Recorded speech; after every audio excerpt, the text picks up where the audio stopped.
Uchimura Dinosuke itu kayak om-om biasa aja, tapi sayangnya dia nggak bisa nembu janggut gara-gara hormonnya rendah banget. Suatu hari, dia malah dipanggil ke dunia isekai oleh Raja Iblis. Nah, di sini dia harus belajar bertahan hidup bareng rekan kerja yang judes alias Tsundewe. Ceritanya dimulai pas malam badai di kastil Raja Iblis. Si Raja Iblis memanggil 4 jenderalnya. Ulmantra, penyihir api, Sylphid, penyihir badai, Jinong, pelindung kreat bumi, dan akhirnya milih jiwa istimewa dari alam lain, yang katanya dewa penjaga air. Ternyata yang kepilih cuma karyawan biasa dari Jepang. Kok bisa sih si paman Jepang ini nyasar ke sini?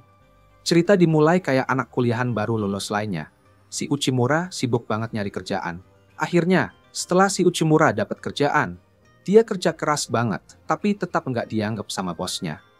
Kehadirannya di kantor nggak ada bedanya kayak angin lalu. Sampai-sampai bosnya mikir, aduh, buat apa sih gajiin orang kayak gini? Akhirnya, bosnya ngirim Uchimura ke luar negeri buat ngurus proyek pembangunan pabrik. Tanpa pengawasan sama sekali, Uchimura harus bergelut dengan tantangan yang kelihatannya mustahil dikerjain ini. Tapi dia tetap kerja keras, dan lama-lama keberuntungan mulai berpihak ke dia. Pas dia lagi ngerayain keberhasilan proyek itu, malah dikabarin bosnya buat pergi ke negara lain buat tugas yang sama. Ngerasa bener-bener gak berguna, Uchimura nyerah di tengah jalan. Mikir kenapa sih dia masih kerja terus. Saat dia menghela napas panjang, tiba-tiba motor Kun nabrak tepat di pantatnya, ngirim Uchimura melayang ke dunia isekai ini. Biasanya, kalau orang dipanggil ke dunia fantasi, itu sama Dewi Bersinar atau sekumpulan pendeta suci dari gereja. Mereka dikasih pedang berkilau, dapat pidato penyemangat, terus disuruh selamatin dunia. Tapi beda cerita sama Uchimura. Dia malah langsung berhadapan sama bos terakhir dunia ini, si Raja Iblis sendiri. Dengan aura jahat, Raja Iblis sambut Uchimura dan langsung ke intinya. Dia mau Uchimura jadi salah satu dari 4 jenderal besar di pasukan iblisnya. Dan lebih lucunya lagi, Raja Iblis kasih Uchimura jabatan sebagai pekerja asing internasional. Ini semua bikin Uchimura bingung banget. Dia nggak ngerti, kenapa ada yang mau pilih orang kayak dia. Padahal banyak banget orang yang lebih berguna. Si Raja Iblis selalu kasih tahu kalau dia udah ngelakuin pengecekan latar belakang Uchimura secara detail dan mulai membaca semua informasi Uchimura yang selama ini gak pernah dihargai. Setelah tahu betapa giatnya Uchimura, si Raja Iblis langsung yakin dan manggil dia buat gabung ke pasukannya. Walaupun Uchimura senang, akhirnya ada yang mengakui kerja kerasnya, itu belum cukup bikin dia mau gabung ke pasukan iblis. Tapi sebelum dia sempat nolak, Raja Iblis kasih tahu kalau jadi salah satu dari 4 besar ada keuntungan spesialnya. Kalau Uchimura setuju, dia bakal dapat gaji dan wewenang setara direktur kerja di perusahaan. Dia juga bisa pilih karyawan sesuka hati dan punya kantor pribadi. Raja Iblis juga bilang kalau Uchimura nolak, dia nggak bakal nyakitin Uchimura dan akan balikin dia ke dunia asalnya, yang mungkin Uchimura udah dianggap meninggal di sana.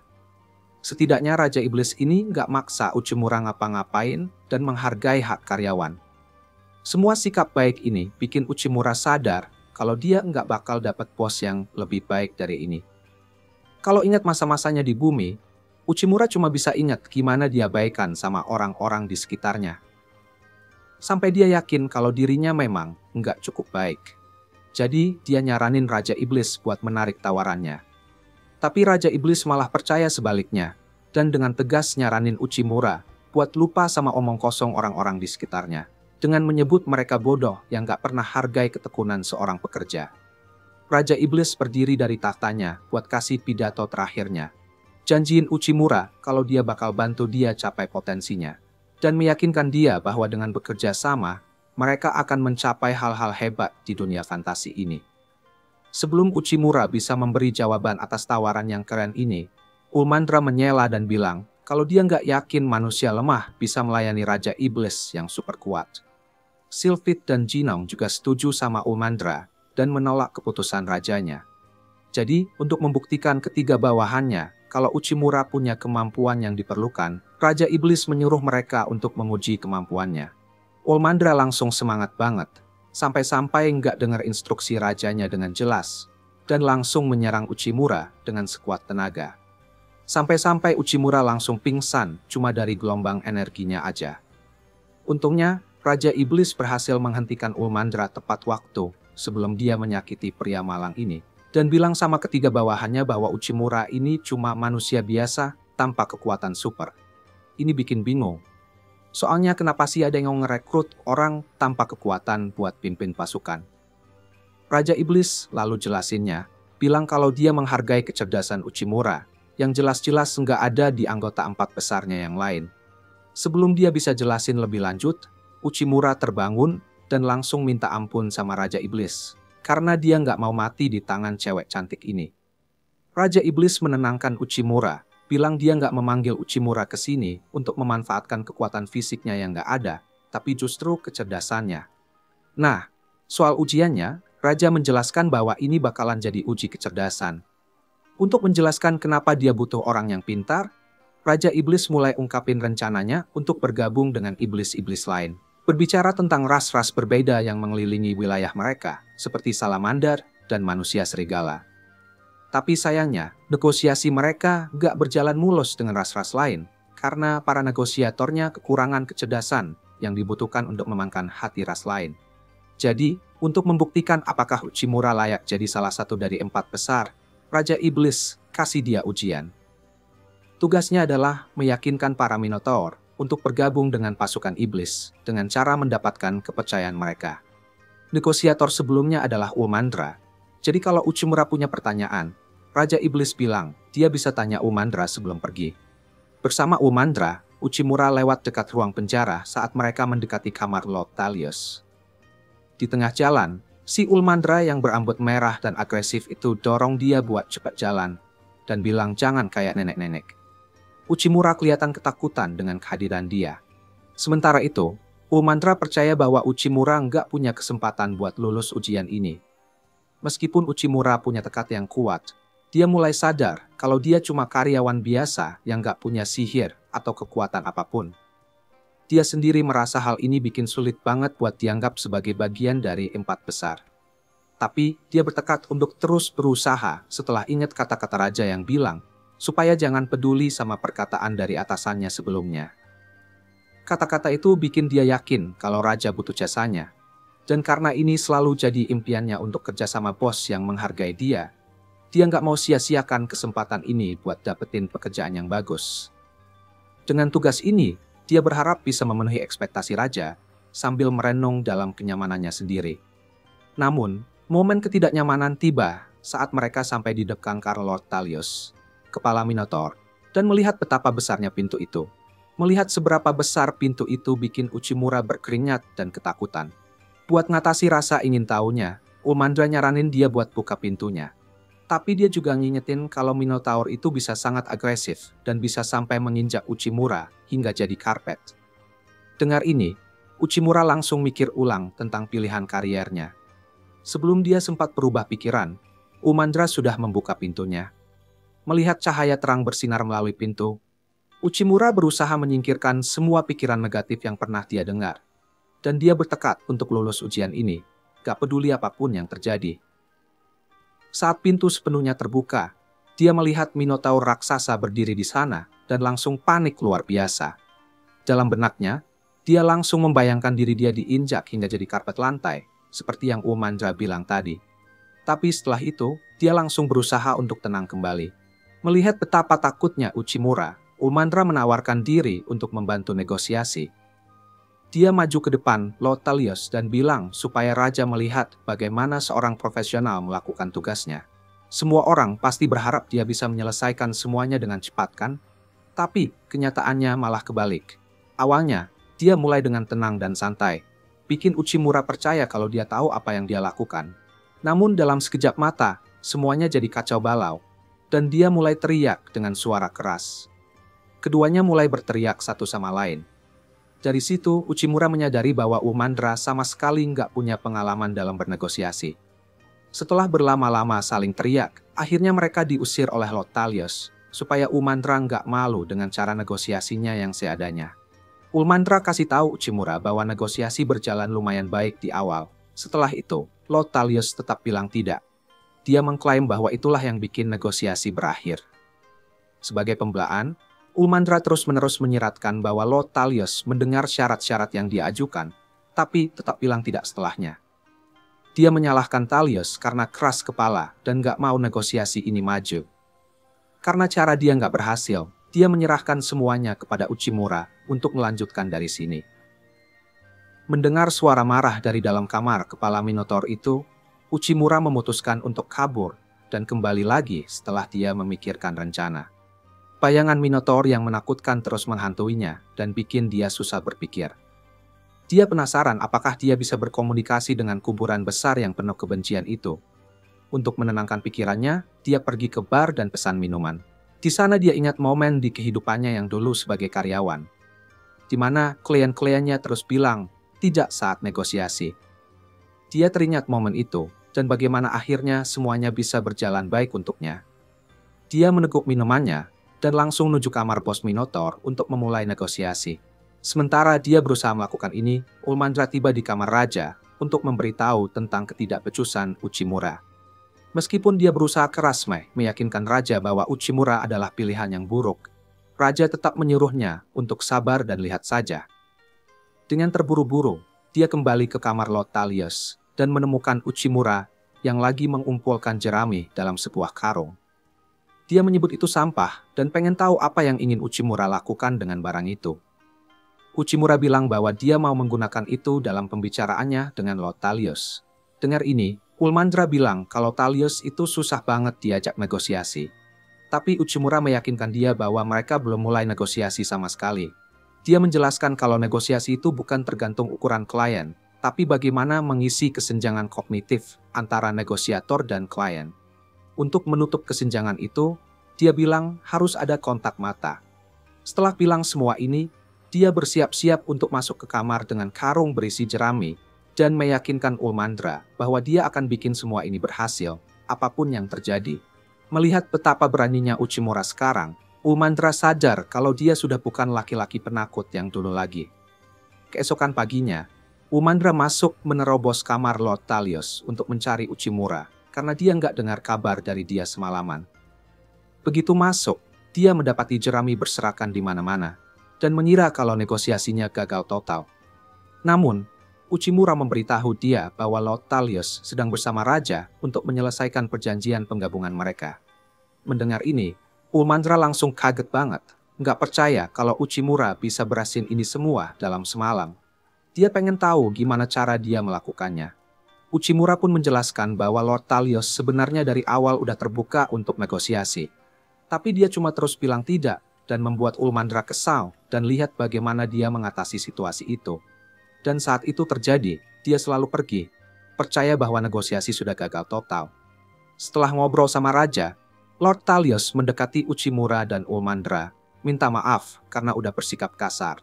Dia juga terima kasih sama Uchimura karena udah menangani negosiasi dengan baik dan mengulurkan tangan untuk berjabat tangan. Setelah mencapai pencapaian besar ini, raja mengakui kalau Uchimura sudah lulus dan memberikan dia posisi sebagai salah satu dari 4 besar.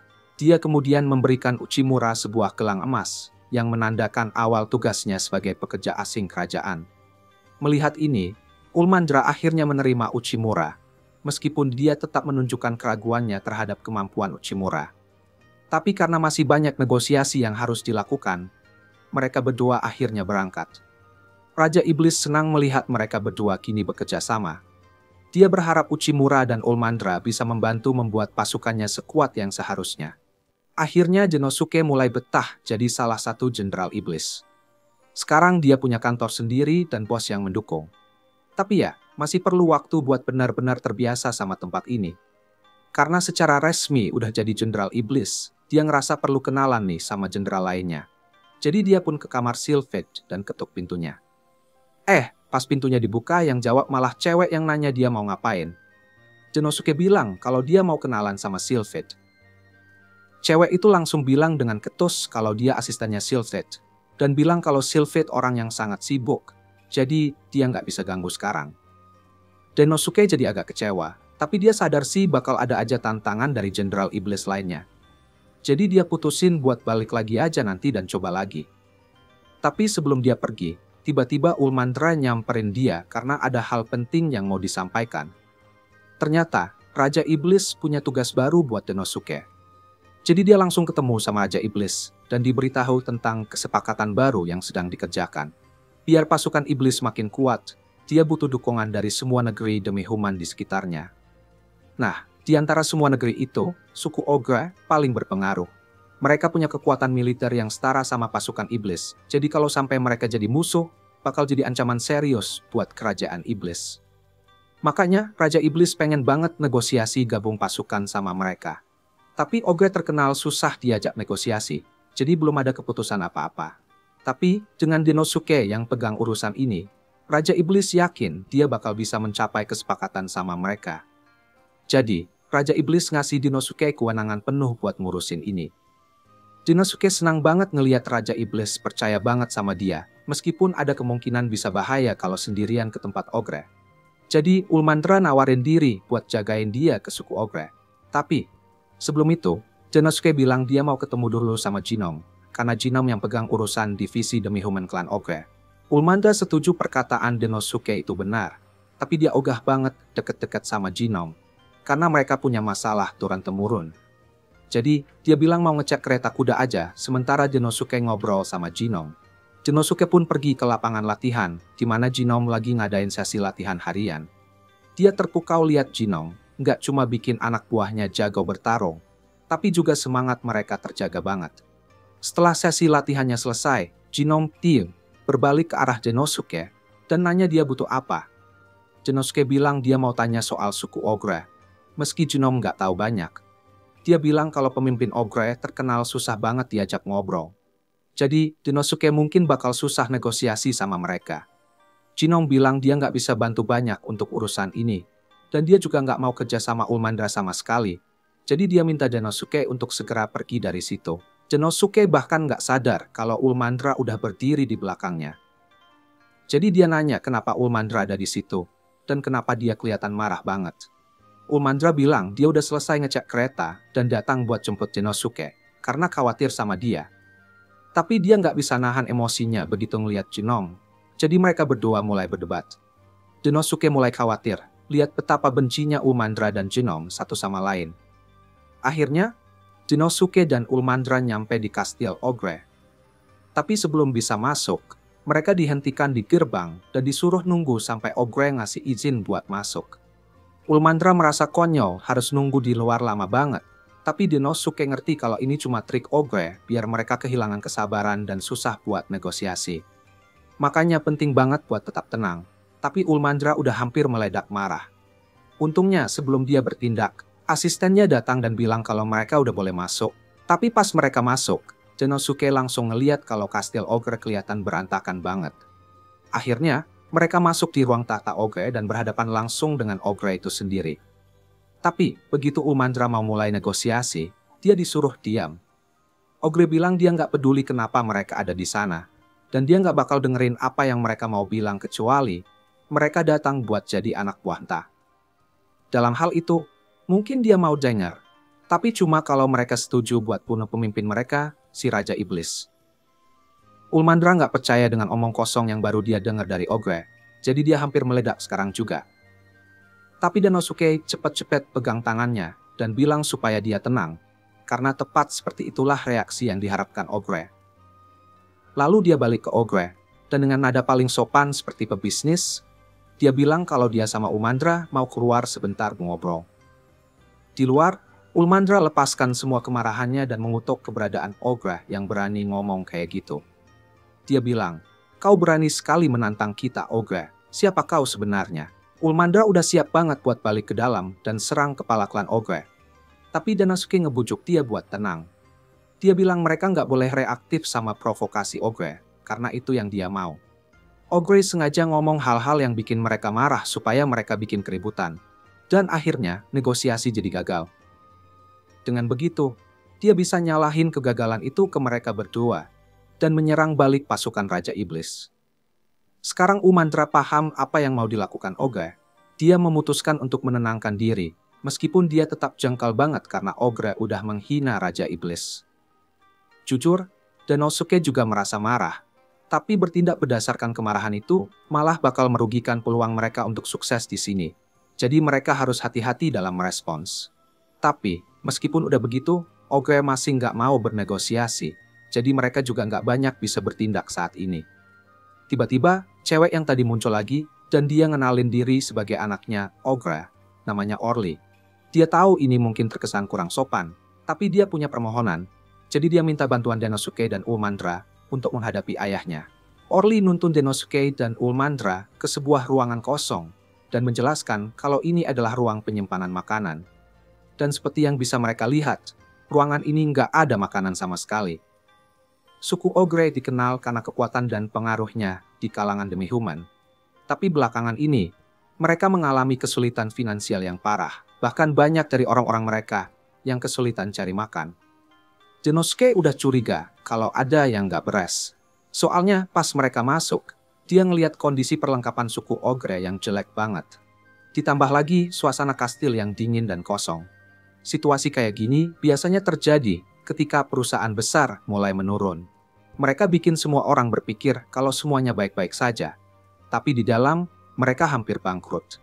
Persis seperti yang terjadi pada suku Ogre ini. Orly percaya bahwa satu-satunya cara untuk membangun kembali suku mereka adalah dengan mengandalkan bantuan pasukan iblis. Tapi, ayahnya malah nolak dengerin dia. Dan di atas itu semua, dia juga lagi sakit.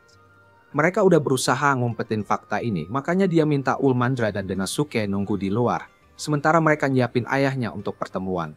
Sayangnya, kondisinya terus memburuk, dan mungkin akan segera meninggal.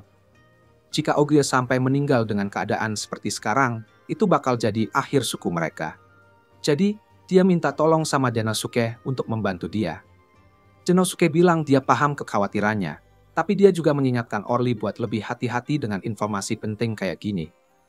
Sebagai anak pemimpin, dia harus lebih bijak dalam memilih orang yang bisa dipercaya. Tapi Orly bisa merasakan kalau Denosuke ini orang baik. Dia cukup yakin dengan kemampuannya untuk menilai karakter orang, makanya dia berani bilang situasinya. Sekarang, dia minta Denosuke untuk membantunya menyelamatkan suku Ogre dengan cara menikahinya. Dengar ini, Denosuke langsung panik, dan Ulmandra mulai panas karena marah. Tapi Orly serius dengan tawarannya. Semua Ogre di suku dia bodoh-bodoh. Jadi satu-satunya cara bagi Orly untuk memastikan kemakmuran pasukan Ogre adalah dengan Denosuke. Untuk menikahinya dan jadi kepala suku yang baru. Denosuke mencoba membujuk Orly untuk tidak membuat keputusan gegabah.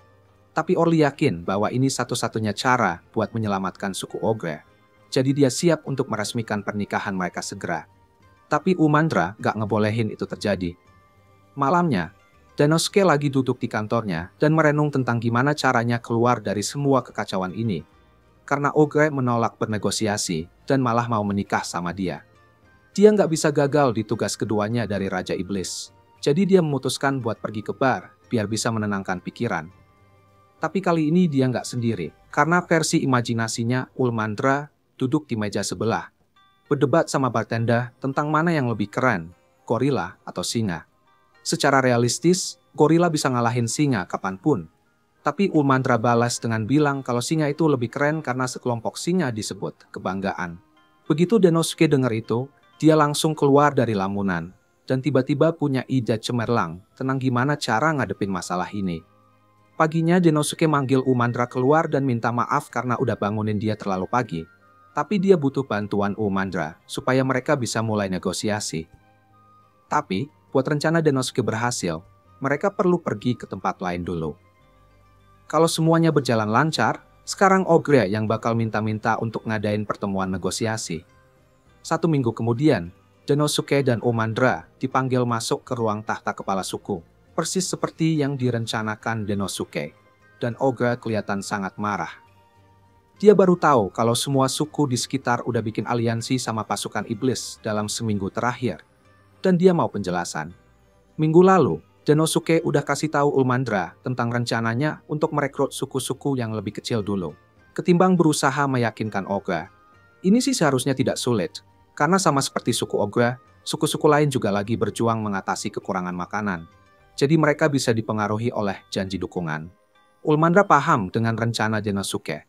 Tapi dia nggak nyangka kalau rencana itu bisa berhasil begitu baik dengan memaksa Ogre untuk bernegosiasi. Strategi Denosuke ini berdasarkan sesuatu yang dia lakukan waktu dia jualan produk di bumi. Jika dia coba mendekati perusahaan besar secara langsung, biasanya mereka bakal nolak. Jadi, dia lebih milih buat pemasarannya ke perusahaan-perusahaan kecil dulu dan jual produk mereka. Sampai akhirnya perusahaan besar itu terpaksa menghubunginya dan minta produk juga supaya nggak ketinggalan. Begitu juga yang terjadi di sini. Kalau semua demi-human di sekitar bergabung dengan pasukan iblis, kepala suku yang sombong ini pasti nggak bakal tinggal diam. Saat ini, Denosuke berpura-pura bodoh dan berlagak kayak dia cuma nawarin aliansi ke kelompok-kelompok kecil karena mereka lagi kesulitan bertahan hidup dan butuh dukungan dari pasukan iblis. Tapi ini malah bikin Ogre makin marah karena dia sama sekali nggak setuju untuk melakukan negosiasi. Semua berjalan sesuai rencana karena sekarang Ogre udah kehilangan kesabaran. Dia jadi lebih rentan sama taktik negosiasi Denosuke. Denosuke kemudian mulai menjelaskan bahwa aliansi ini bukan dibentuk hanya olehnya, karena dia dapat bantuan dari Orly. Ogre nggak percaya kalau putrinya sendiri tega berkhianat seperti ini, tapi Orly bilang bahwa ini semua perlu demi suku Ogre. Satu-satunya jalan keluar dari situasi mereka saat ini adalah mengandalkan bantuan pasukan iblis. Dan meskipun dia mungkin nggak mau mengakuinya, keadaan udah berubah. Ketua Ogre udah tua dan sekarang lagi sakit. Jadi mereka perlu bergabung dengan pasukan iblis kalau mau bertahan hidup. Tiba-tiba, Denosuke ikut berbicara dan menawarkan alternatif untuk Ogre. Alih-alih bergabung dengan pasukan iblis, mereka bisa membentuk kemitraan yang setara. Jujur, Denosuke baru aja ngomong sembarangan karena dia sebenarnya nggak mengubah apapun mengenai kesepakatan itu.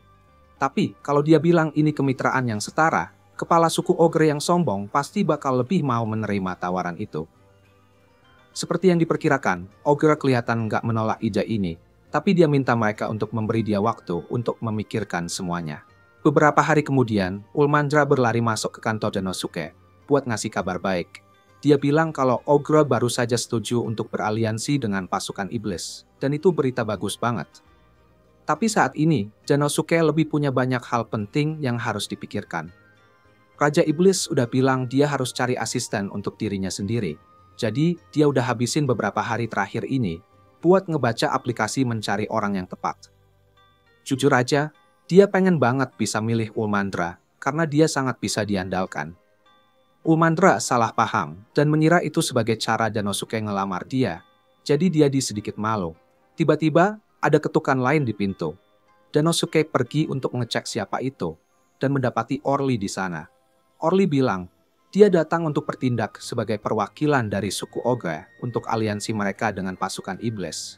Dan dia sangat berterima kasih atas bantuannya, karena ayahnya jadi jauh lebih diplomatis sejak pertemuan mereka. Dia bilang dia bersedia bekerja melakukan apapun untuk menunjukkan rasa terima kasihnya. Denosuke nanya ke Orly, apakah dia mau jadi asisten pribadinya. Orly langsung senang banget dan setuju buat ambil pekerjaan itu. Tapi, Ulmandra merasa cemburu. Jadi dia nolak buat ngeliat Denosuke langsung dan mengingatkan dirinya sendiri bahwa mereka adalah saingan. Jadi dia nggak bisa jadi teman sama Denosuke. Denosuke sama sekali nggak ngerti kenapa Ulmandra tiba-tiba jadi aneh kayak gitu. Tapi Denosuke berpikir langkah ini sebenarnya bagus buat dia karena pasukan iblis udah berkembang cukup pesat. Tapi setiap kali ada pertumbuhan, ada juga risiko yang meningkat. Jadi semua orang perlu tetap waspada. Beberapa hari berlalu, dan Denosuke bekerja di kantornya seperti biasa, ketika Orly masuk dan memberitahu dia bahwa dia telah mencapai kesepakatan dengan suku beruang seperti yang dia minta. Jadi selama dia memenuhi syarat mereka, mereka akan mendukung pasukan iblis. Denosuke senang mendengar bahwa semuanya berjalan baik dengan suku beruang, tetapi ada sesuatu lain yang ingin Orly beritahu dia. Dia mendengar bahwa Denosuke akan diberikan penghargaan atas semua kerja keras yang telah dia lakukan. Dan upacara penghargaan akan segera diadakan. Jadi dia akan memberitahunya tentang itu setelah istirahat makan siangnya. Denosuke tidak tahu apa yang akan dia dapatkan. Tetapi dengan cara Raja Iblis memperlakukannya, dia bisa yakin bahwa itu pasti lebih dari sekedar pesta biasa. Saat itu, Ulmandra masuk ke kantor Denosuke dengan beberapa makanan siang untuk mereka nikmati bersama seperti biasa. Tetapi meskipun Denosuke senang makan dengan Ulmandra, dia sangat tidak suka bahwa satu-satunya makanan yang tersedia di pasukan iblis adalah bubur hambar. Dia mengerti bahwa ada keterbatasan dalam logistik memberi makan seluruh pasukan, Tetapi dia masih berharap, setidaknya, bisa mendapatkan daging. Ulmandra mendengar Denosuke mengeluh dan dia memiliki solusi yang sempurna. Jadi, jika Denosuke ingin daging, maka mereka akan pergi mendapatkannya dari sumbernya. Denosuke sebenarnya tidak menyukai ide untuk berburu, hanya agar dia bisa makan daging. Tetapi itu bukan satu-satunya alasan Ulmandra membawanya ke sini. Dia sebenarnya menerima permintaan dari suku-suku demi-human di sekitar, meminta dia untuk membasmi binatang sihir yang menyerang mereka di hutan ini. Sejauh ini, 5 ors telah dibunuh oleh binatang ini, dan Denosuke berpikir itu mengerikan. Tetapi Ulmandra memandangnya secara berbeda. Karena di alam yang lemah dimakan oleh yang kuat, dan biasanya tugas suku ors untuk mempertahankan diri dari ancaman seperti ini. Tetapi binatang yang dimaksud terlalu kuat untuk mereka kalahkan, dan Ulmandra tidak bisa membiarkan suku ors dibantai. Jadi dia memutuskan untuk menanganinya untuk mereka. Berbicara tentang itu, Ulmandra memerhatikan beberapa jamur tumbuh di bawah pohon, dan dari yang diberitahukan padanya, semua ors yang dimakan diserang saat memetik jamur ini, karena mereka adalah bahan yang berharga. Oleh karena itu, binatang sihir itu pasti berada di sekitar sini, dan jika mereka menunggu cukup lama, maka pasti Hyaa akan menyerang.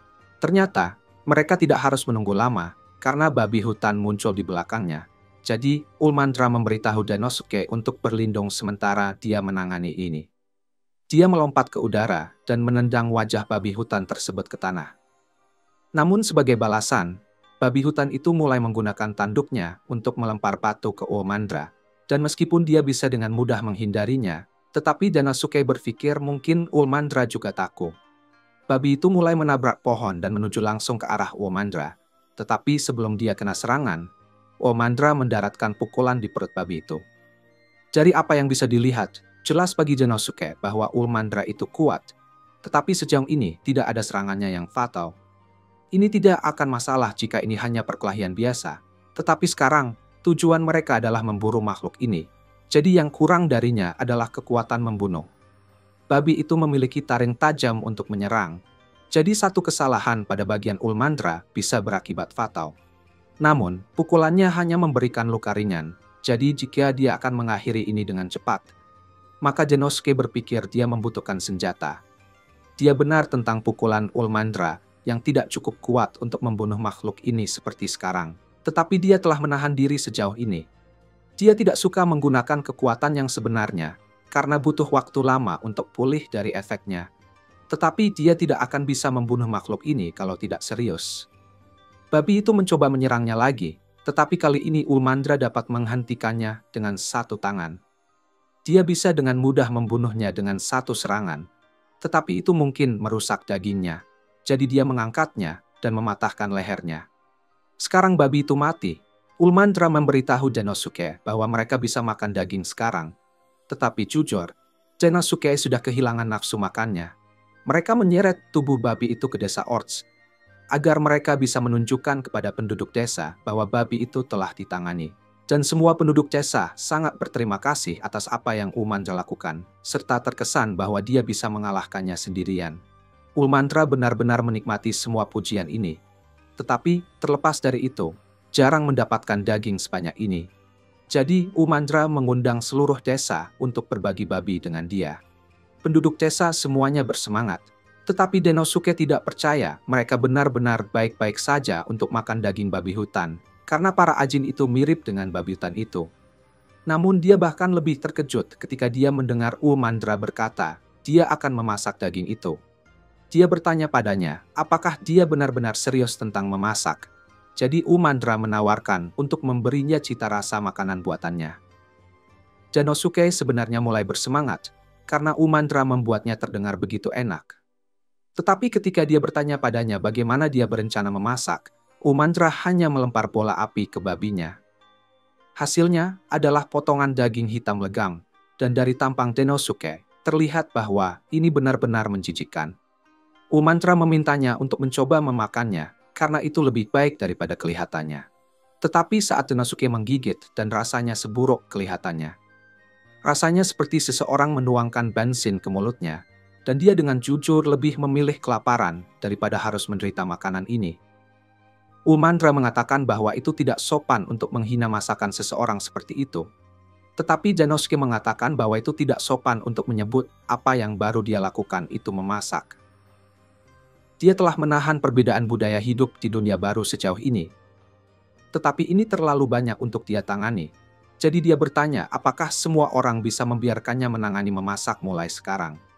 Setelah Janosuke selesai memasak daging, Ulmandra mencicipi dan menyadari bahwa ini sebenarnya berasa luar biasa. Jadi dia bertanya pada Janosuke apa yang dia lakukan.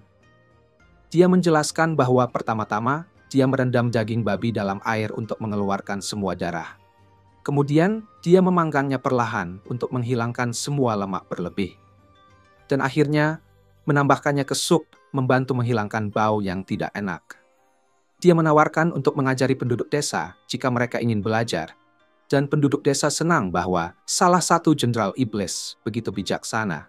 Tetapi Ulmandra tidak berpikir itu perlu bagi orang yang setinggi Janosuke untuk menghabiskan waktu mengajar penduduk desa cara memasak.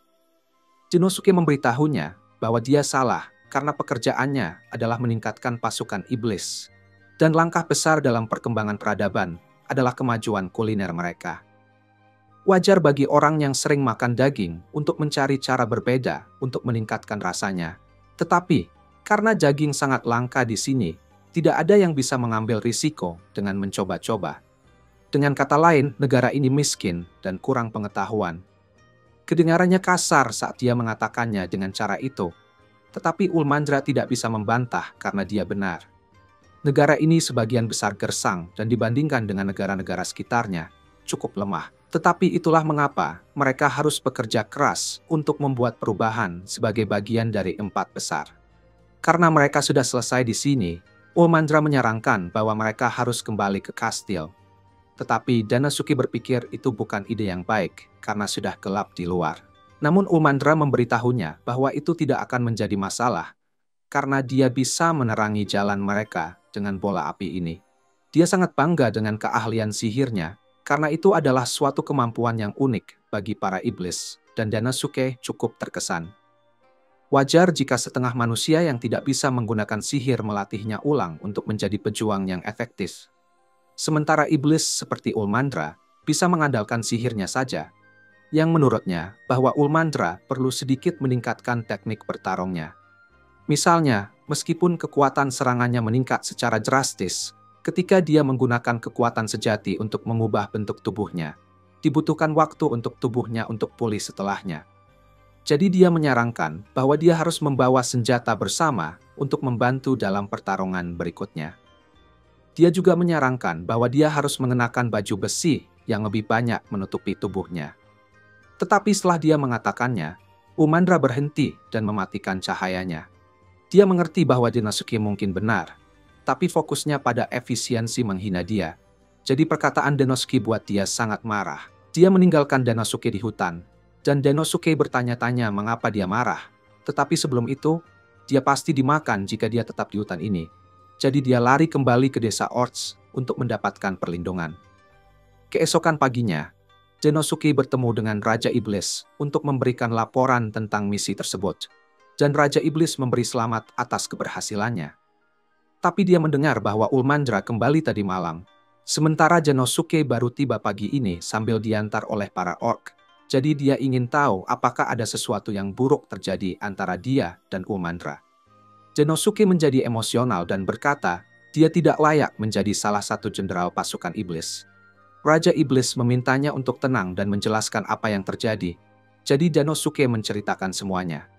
Raja Iblis bisa melihat bahwa Janosuke secara tidak sengaja menyinggung Ulmandra, tetapi penting bagi mereka untuk memperbaiki hubungan demi pasukan iblis.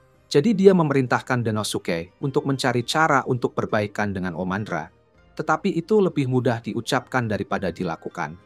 Dia mengingat kembali betapa bangganya Ulmandra ketika dia berkata bahwa iblis adalah satu-satunya yang bisa menggunakan sihir. Tapi pasti ada lebih dari itu. Jadi dia mulai membaca buku sejarah iblis untuk mencoba mencari petunjuk.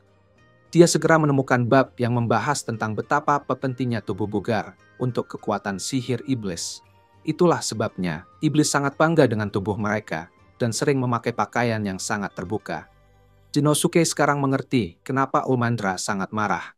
Karena saat dia mengatakan bahwa lebih efisien untuk memakai baju besi yang lebih banyak menutupi tubuh, sebenarnya dia menolak kebanggaan Ulmandra sebagai iblis. Meskipun dia tahu alasannya, dia tidak tahu bagaimana cara memperbaiki hubungan mereka. Sementara itu, di kastil, Orly baru saja selesai memotong kayu bakar untuk hari itu, dan dia hendak mengerjakan tugas berikutnya. Tetapi dia terkejut melihat dinding kematian yang mengancam di depannya. Ulmandra benar-benar kesal dengan kejadian dengan Genosuke.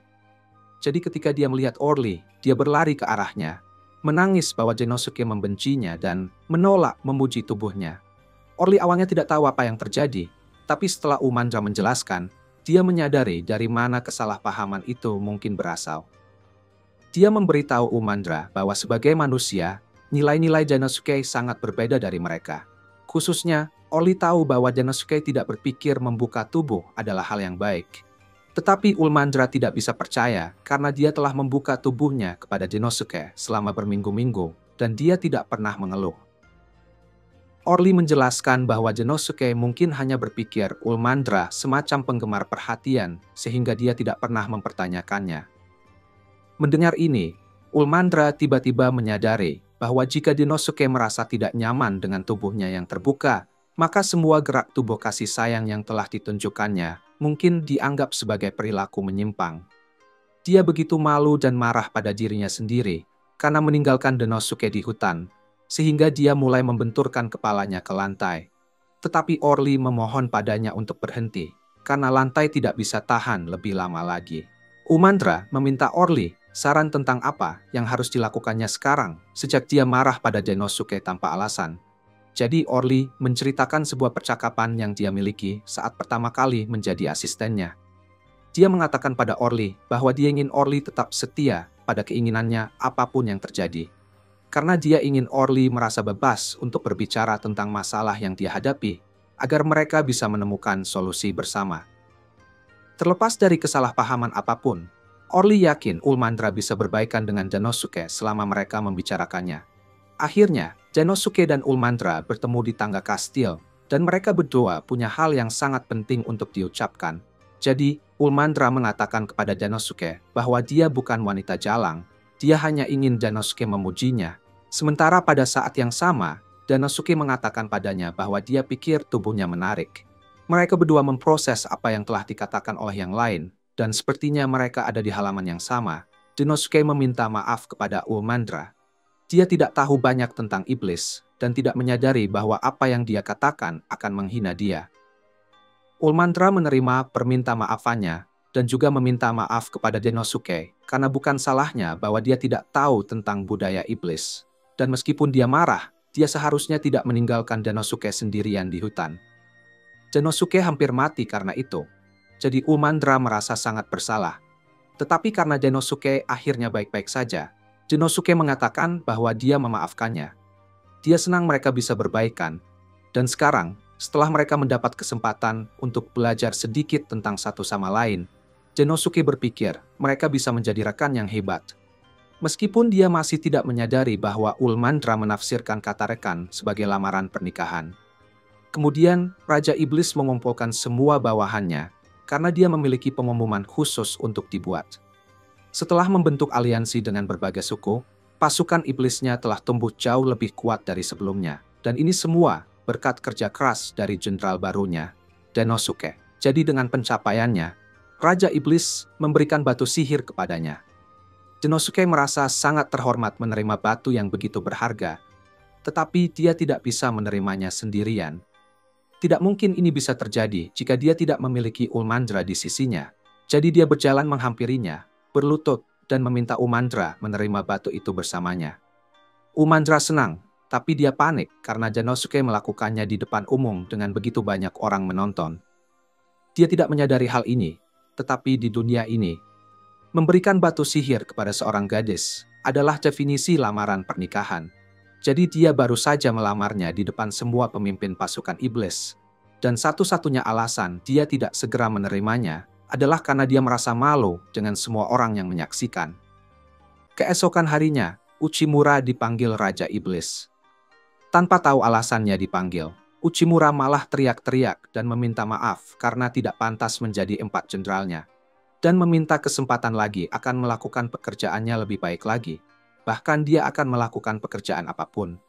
Tapi Raja Iblis berkata, bukan karena Uchimura tidak pantas menjadi jenderalnya.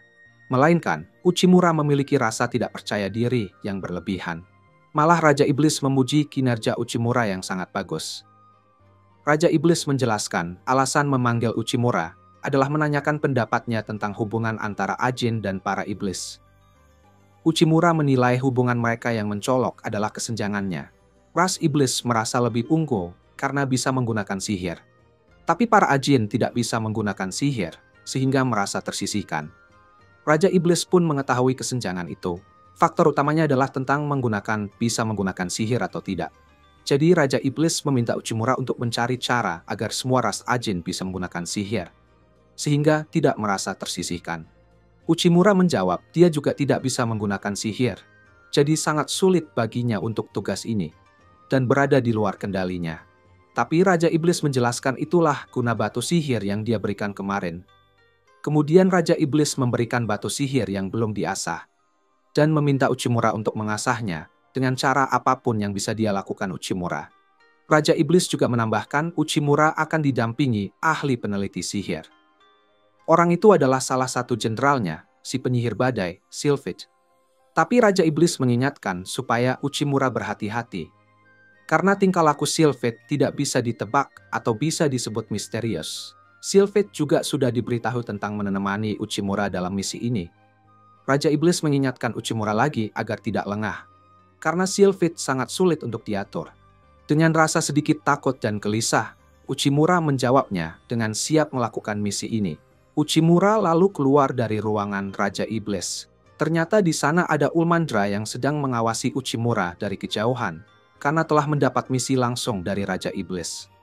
Ulmandra yang masih salah paham atas pemberian batu sihir sebelumnya, sambil tersenyum memerah beranggapan bahwa Uchimura sedang memantaskan diri untuk Ulmandra. Sambil berjalan ke ruangannya, Uchimura tahu batu sihir itu terbuat dari sihir iblis yang dipadatkan menjadi kristal.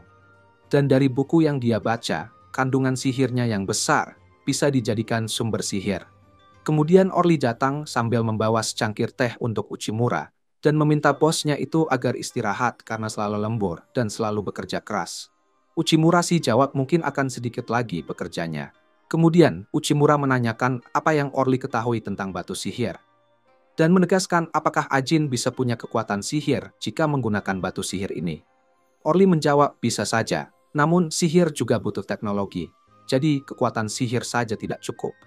Uchimura menyadari kunci bisa menggunakan sihir ada pada teknologi. Jadi Uchimura butuh informasi lebih dari penelitian sihir, dan harus bertemu dengan Sylphid. Dengan semangat baru, Uchimura membulatkan tekadnya untuk bertemu dengan Sylphid, dan tidak boleh ragu-ragu. Lalu Uchimura datang ke ruangan Sylphid dan memberitahukan dia datang atas perintah Raja Iblis. Ketika pintu dibuka, Belinda asisten Sylphid yang menyambutnya. Tapi Belinda tidak mengenal Uchimura dan bertanya dia siapa.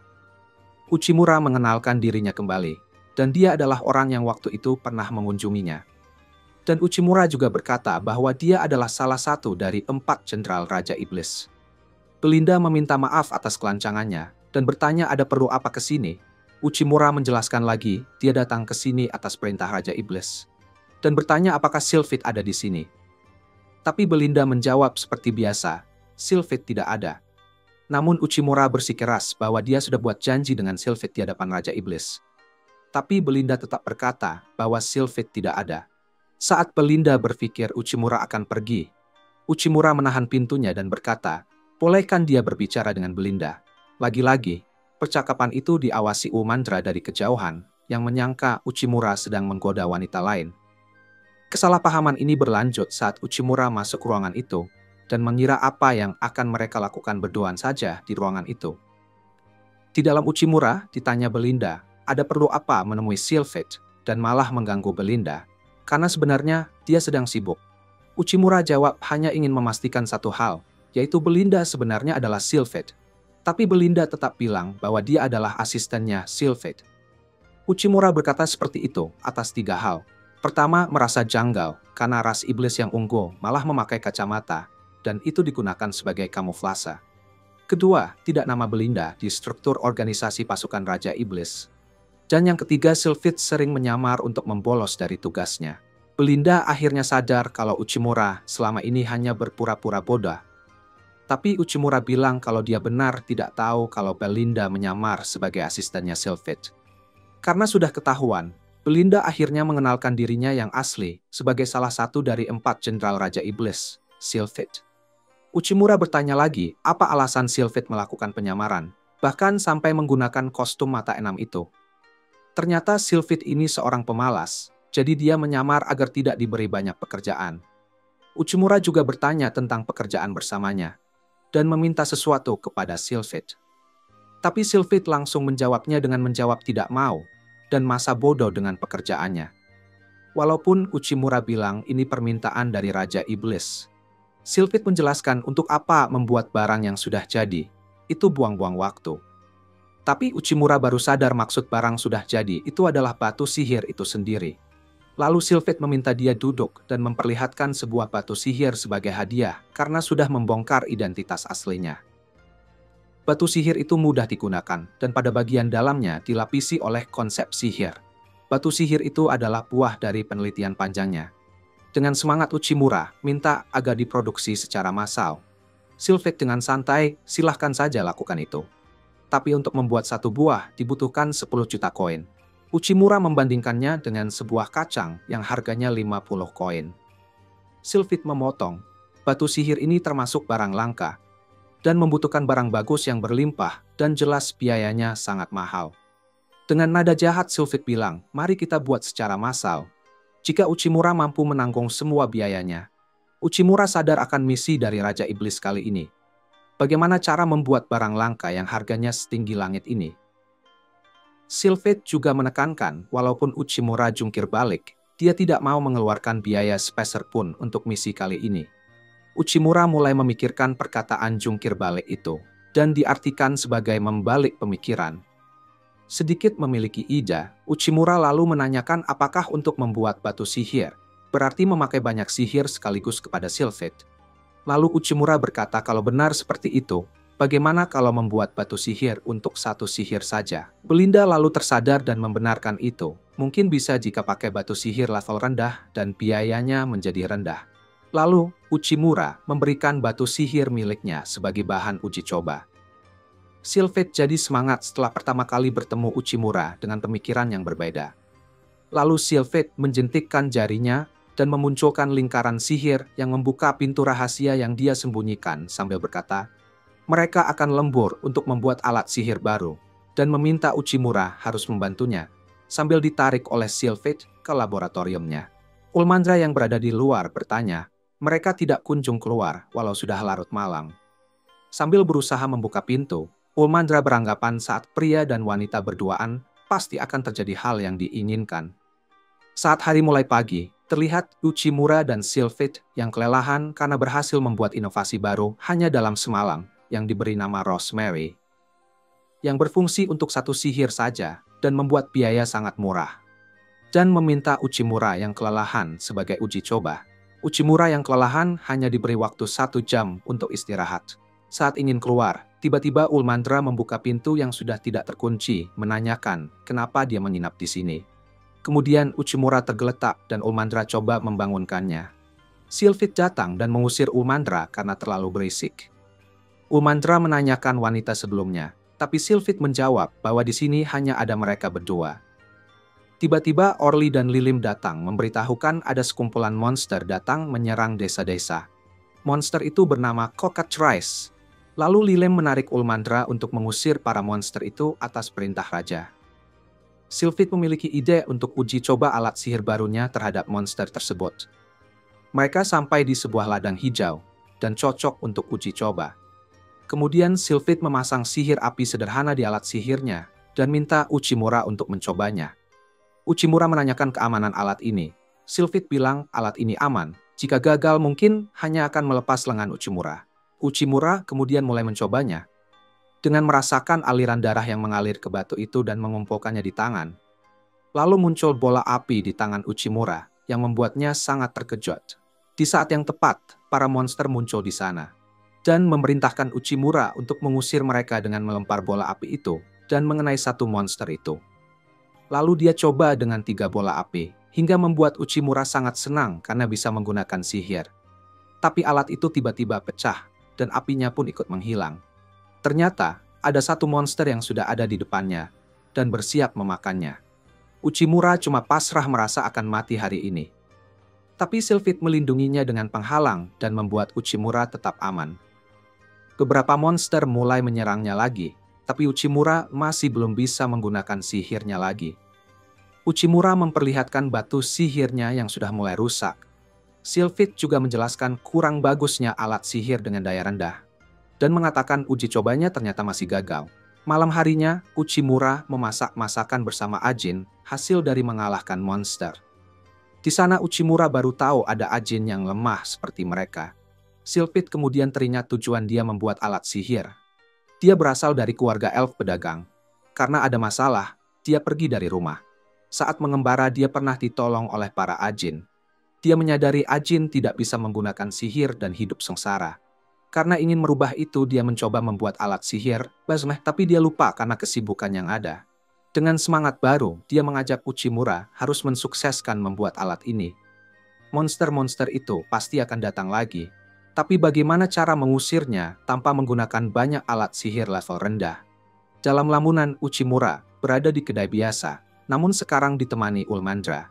Mereka mulai makan dan minum di sana. Uchimura makan sate jeroan yang dulu tidak pernah dimasak karena mudah rusak. Tapi sekarang makanan itu banyak disukai dan memiliki banyak manfaat. Uchimura tersadar bahwa barang apapun akan berguna jika dimanfaatkan dengan benar. Uchimura bangkit dan meminta Sylphid membuat 10 alat sihir sekarang juga. Karena peralatan yang tidak memadai, Sylphid tidak bisa memodifikasinya. Tapi Uchimura dengan percaya diri bahwa versi alat sekarang sudah dianggap cukup dan membuat rencana mereka berhasil. Keesokan harinya, para monster datang lagi. Uchimura dan Sylphid berdiri untuk menyambut mereka. Saat monster itu akan menyerang, Uchimura mengaktifkan alat itu, membuat alat itu bercahaya dan mengeluarkan bunyi berdenging. Karena para monster itu benci bunyi ini, mereka akhirnya pergi dari sana dan berhasil diusir. Fungsi dari alat ini dialihkan dengan cara hanya mengaktifkannya saja, jadi tidak menguras energi sihir dan mampu mengusir para hama yang datang. Dengan efek dan biaya rendah, alat ini bisa jadi solusi mengusir monster. Bahkan bisa digunakan untuk babi dan serigala. Dengan membagikannya ke desa-desa, bencana monster bisa dikurangi dan meningkatkan hasil panen para petani. Penjelasan alat sihir baru itu dijelaskan kepada Raja Iblis. Raja sangat bangga karena bencana monster bisa diselesaikan dengan misi pembuatan batu sihir. Walaupun secara tidak sengaja misi ini memecahkan masalah yang ada. Raja sangat senang dan meminta Sylphid untuk membuatnya secara massal dan membagikannya ke desa-desa. Sore harinya, Uchimura berterima kasih ke Sylphid atas kerjasamanya. Tanpa dia, mungkin tidak akan selesai. Tapi Sylphid juga berterima kasih karena Uchimura dia bisa melanjutkan penelitian yang menemui jalan buntu. Selain itu, dia juga mengingatkannya tentang tujuan hidupnya sebagai peneliti sihir. Lalu Sylphid pergi sambil memberikan alat sihir yang sudah dikembangkan. Kembali ke kantornya, saat merasa akan bekerja sedikit lagi, Umanda datang membuka pintu dan menabraknya. Dia berkata merasa bodoh karena salah paham. Kenyataannya, Uchimura sedang melakukan misi bersama Sylphid. Kemudian dia tenang lagi saat melihat batu pemberian Uchimura, karena tidak mungkin dia selingkuh. Baru sadar ternyata Uchimura tergeletak lagi di sana. Ulmandra coba bangunkan dia dan berkata akan balas dendam ke Sylphid karena melakukan ini pada Uchimura. Hari berikutnya, Denosuke ngajakin Ulmandra buat jalan-jalan belanja. Tapi Ulmandra malah grogi banget tentang hal ini, sampai akhirnya dia pergi ke Olri buat minta saran. Dia mikir diajak belanja sama Denosuke itu pasti artinya satu hal, ngedate. Jadilah Ulmandra pengen tampil maksimal buat bikin Denosuke terkesan. Bahkan dia rencana pakai baju bikini biar tampil seksi banget. Tapi Olri bilang, mungkin itu bukan ide yang baik. Bisa-bisa Denosuke jadi kagok kalau terlalu terbuka gitu. Mendingan pakai yang sedikit lebih sopan. Akhirnya, Ulmandra nurutin saran Olri, dan untungnya, Denosuke kelihatan suka banget sama baju yang dipilih Ulmandra. Dia pun jadi mikir, Kencan ini bakal sukses dan siapa tahu hubungannya sama Denosuke bisa ke tahap selanjutnya. Tapi sayangnya, Denosuke ini ya, dia ngajakin Umandra belanja cuma karena mau survei pasar aja. Dan Umandra jadi bete banget deh.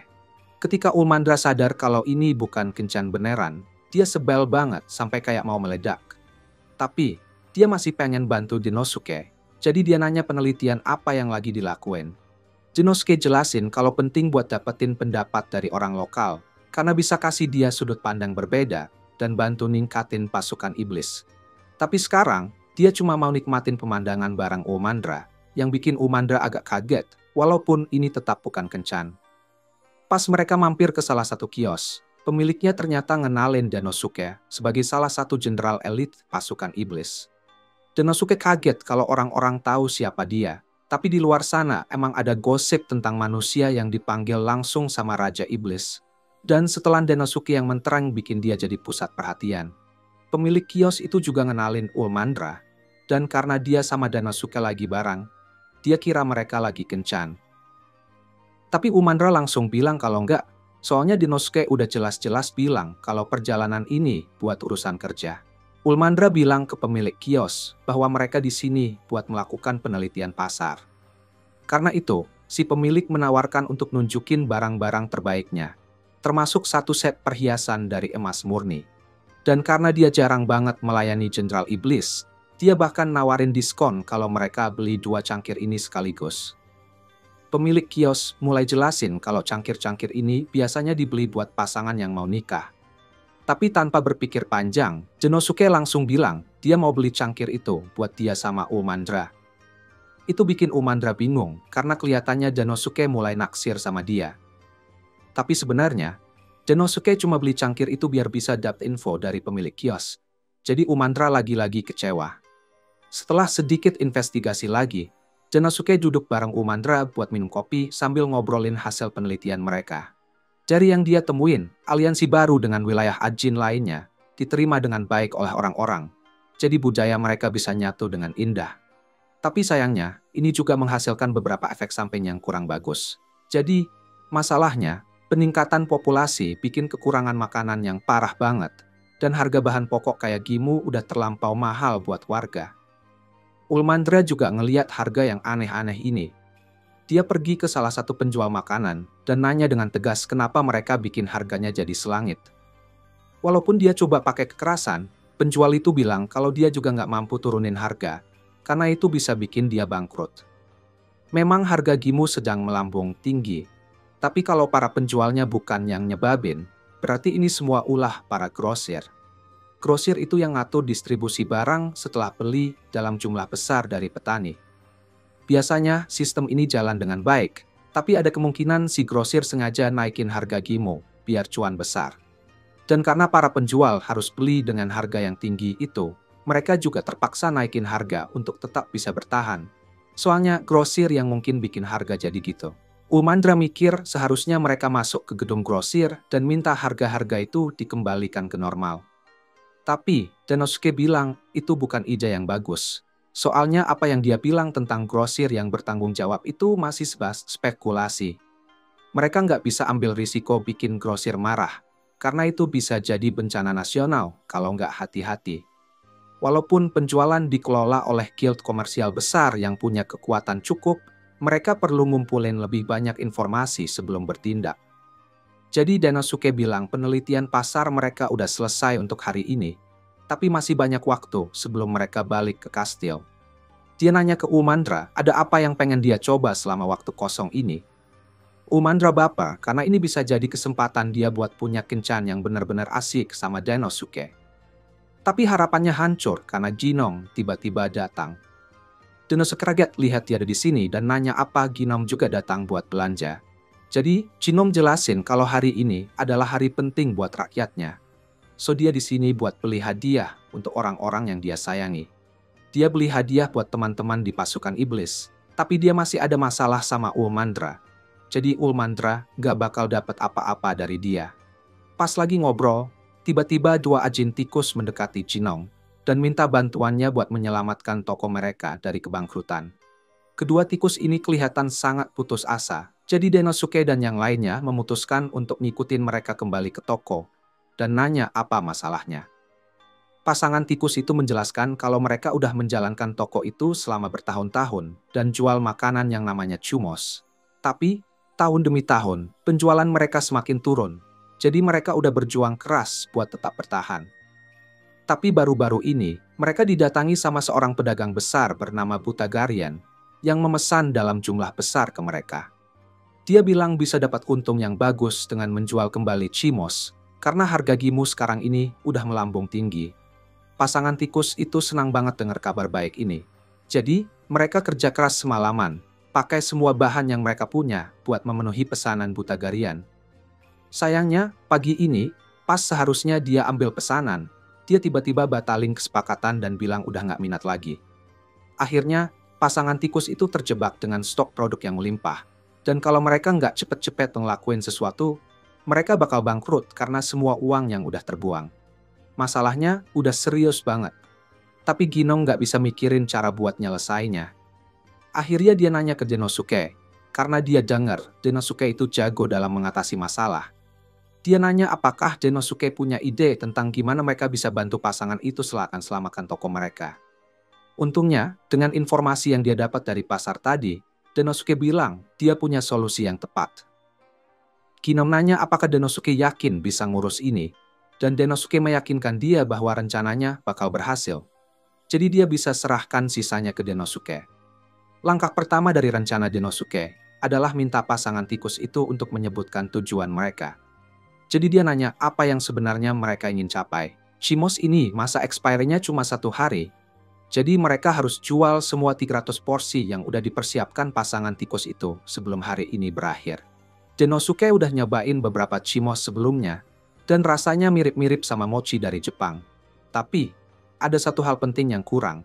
Sama kayak mochi, chimos ini nggak punya rasa yang khas, jadi bisa digabungin dengan berbagai aneka lauk dan bumbu biar lebih enak.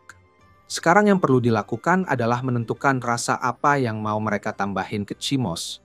Jadi Denosuke nanya ke pasangan tikus itu tentang siapa pelanggan biasa mereka. Mereka jawab kalau chimos sebagai makanan tradisional gak terlalu populer di kalangan anak muda, dan sekarang bahkan orang tua juga mulai kehilangan minat.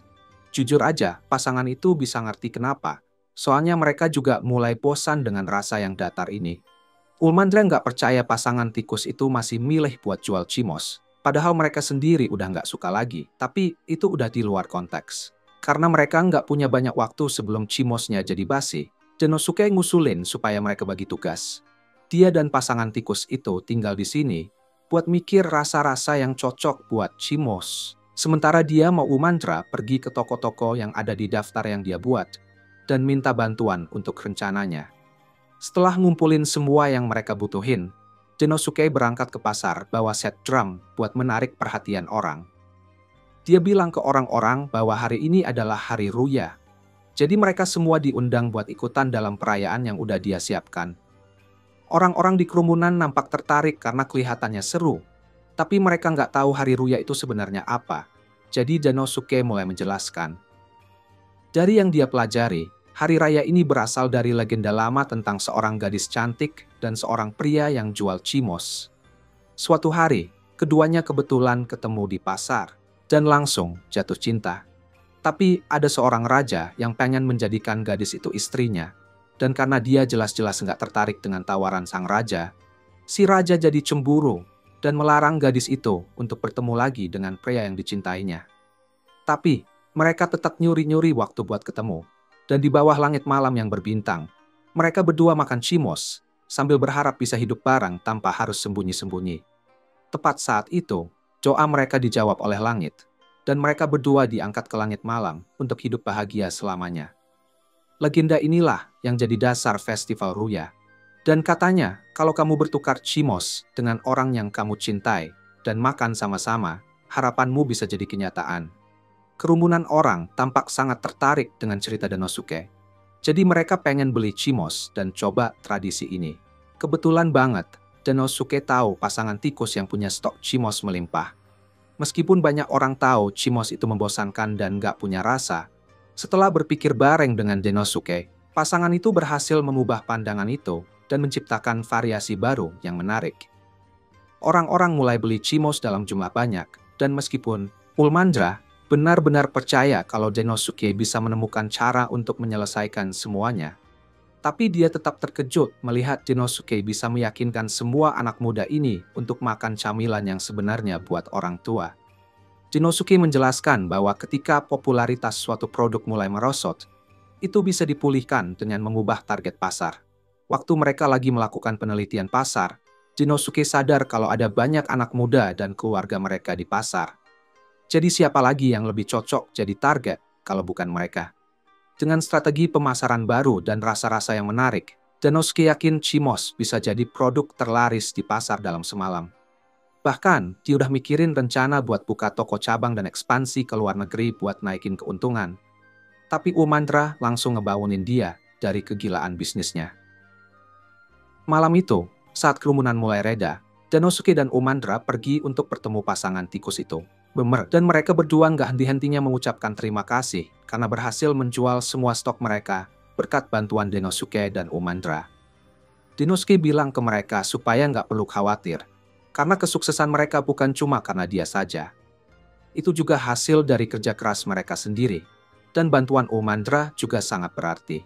Mungkin Ginong pergi di awal, tapi selama hari itu, Denosuke dengar dari beberapa ajin lain bahwa Ginong merekomendasikan toko ini ke mereka. Jadi dia pasti udah menyebarkan kabar tentang toko Chimos ini buat bantu. Meski begitu, untuk menunjukkan rasa syukur mereka, pasangan tikus itu menawarkan Denosuke dan Ulmandra sepiring Chimos untuk mereka berbagi, dan Denosuke dengan senang hati menerimanya. Ulmandra mulai merona karena dia ingat bagian dari legenda yang bilang kalau kamu harus berbagi Chimos dengan orang yang kamu cintai. Jadi, kalau Denosuke sangat antusias untuk berbagi dengan dia, itu bisa berarti satu hal. Dia berusaha untuk nggak terlalu berharap, tapi tiba-tiba Denosuke mengeluarkan cangkir pernikahan yang dia beli sebelumnya, dan bilang dia mau kasih salah satu cangkir itu ke Ulmandra. Buktinya bahwa Denosuke mau menikahinya udah sangat jelas saat ini. Jadi Ulmandra nanya ke Denosuke apa yang dia rencanakan buat selanjutnya. Tanpa ragu, Denosuke langsung jawab bahwa dia berencana untuk berharap agar proyeknya berikutnya sukses. Jadi, Ulmandra lagi-lagi kecewa. Malam itu, Denosuke pergi ketemu Raja Iblis karena dia punya sesuatu yang penting buat dibicarakan. Selama melakukan penelitian pasar hari ini, dia berhasil menemukan banyak informasi berguna. Tapi yang paling menonjol adalah dia menemukan perhiasan emas yang dijual. Perhiasan ini berasal dari negara tetangga yang dikenal sebagai negara emas, karena mereka punya tambang emas yang limpah. Jadi, kalau Raja Iblis berencana untuk memperluas pasukan iblis, Denosuke ngusulin supaya mereka membangun hubungan perdagangan dengan negara emas. Raja Iblis berpikir ini adalah ide yang bagus. Jadi dia bilang mereka akan segera memulai negosiasi perdagangan, dan dia tahu barang yang cocok untuk ditukar. Dia mengeluarkan salah satu perangkat sihir dan bilang mereka bakal menukarnya dengan negara emas. Tapi Denosuke nggak setuju dengan ide itu. Karena perangkat sihir itu adalah teknologi yang cuma dimiliki oleh pasukan iblis. Jadi mereka nggak bisa sembarangan jual barang itu. Tapi Raja Iblis punya pandangan yang berbeda. Bagaimanapun caranya, teknologi itu pada akhirnya pasti akan dicuri oleh orang luar atau bisa saja dipalsukan. Tapi, satu hal yang tidak bisa dipalsukan adalah sumber daya manusia. Jadi, selama Raja Iblis punya orang-orang berbakat seperti 4 jenderalnya di sekitarnya, dia yakin mereka bisa menciptakan perangkat sihir yang bahkan lebih hebat di masa depan. Raja Iblis memberikan izin kepada Denosuke untuk menangani semua negosiasi terkait masalah ini. Tapi dia juga memperingatkan Denosuke untuk hati-hati, karena Raja Negara Emas adalah sosok yang sangat tangguh. Hari yang ditunggu akhirnya tiba buat Denosuke untuk mulai negosiasi. Dan dia lagi siap-siap berangkat ke negeri emas buat ketemu sang raja. Sebelum berangkat, Ulmandra ketemu dia di samping kereta dan nyaranin buat ikut, karena dia khawatir kalau Denosuke bisa-bisa bikin masalah. Tapi negosiasi ini adalah misi solo pertamanya, jadi dia bilang dia harus lakuin ini sendiri. Ulmandra ngerti kalau dia pengen lakuin ini sendiri, tapi dia ingetin kalau Raja Negeri Emas pemarah banget, jadi Denosuke harus hati-hati cara bicaranya. Misalnya aja, Raja pernah kasih seorang pedagang ke buaya karena pedagang itu nawarin barang palsu. Dengar itu Denosuke jadi sedikit khawatir juga. Tapi tetap aja, Denosuke harus pergi. Jadi kereta kudanya pun berangkat. Dan saat dia pergi, Ulmandra kasih kata-kata semangat dan ingetin Denosuke buat menjauhi cewek-cewek dari negeri emas. Setelah perjalanan panjang, Denosuke akhirnya sampai di negeri emas yang disebut Rampage, dan emang seramai yang dibicarakan orang. Dia senang ngambil pilihan buat negosiasi di sini, karena sampai sekarang pasukan iblis cuma ekspor hasil pertanian seperti Gimo buat pertukaran luar negeri.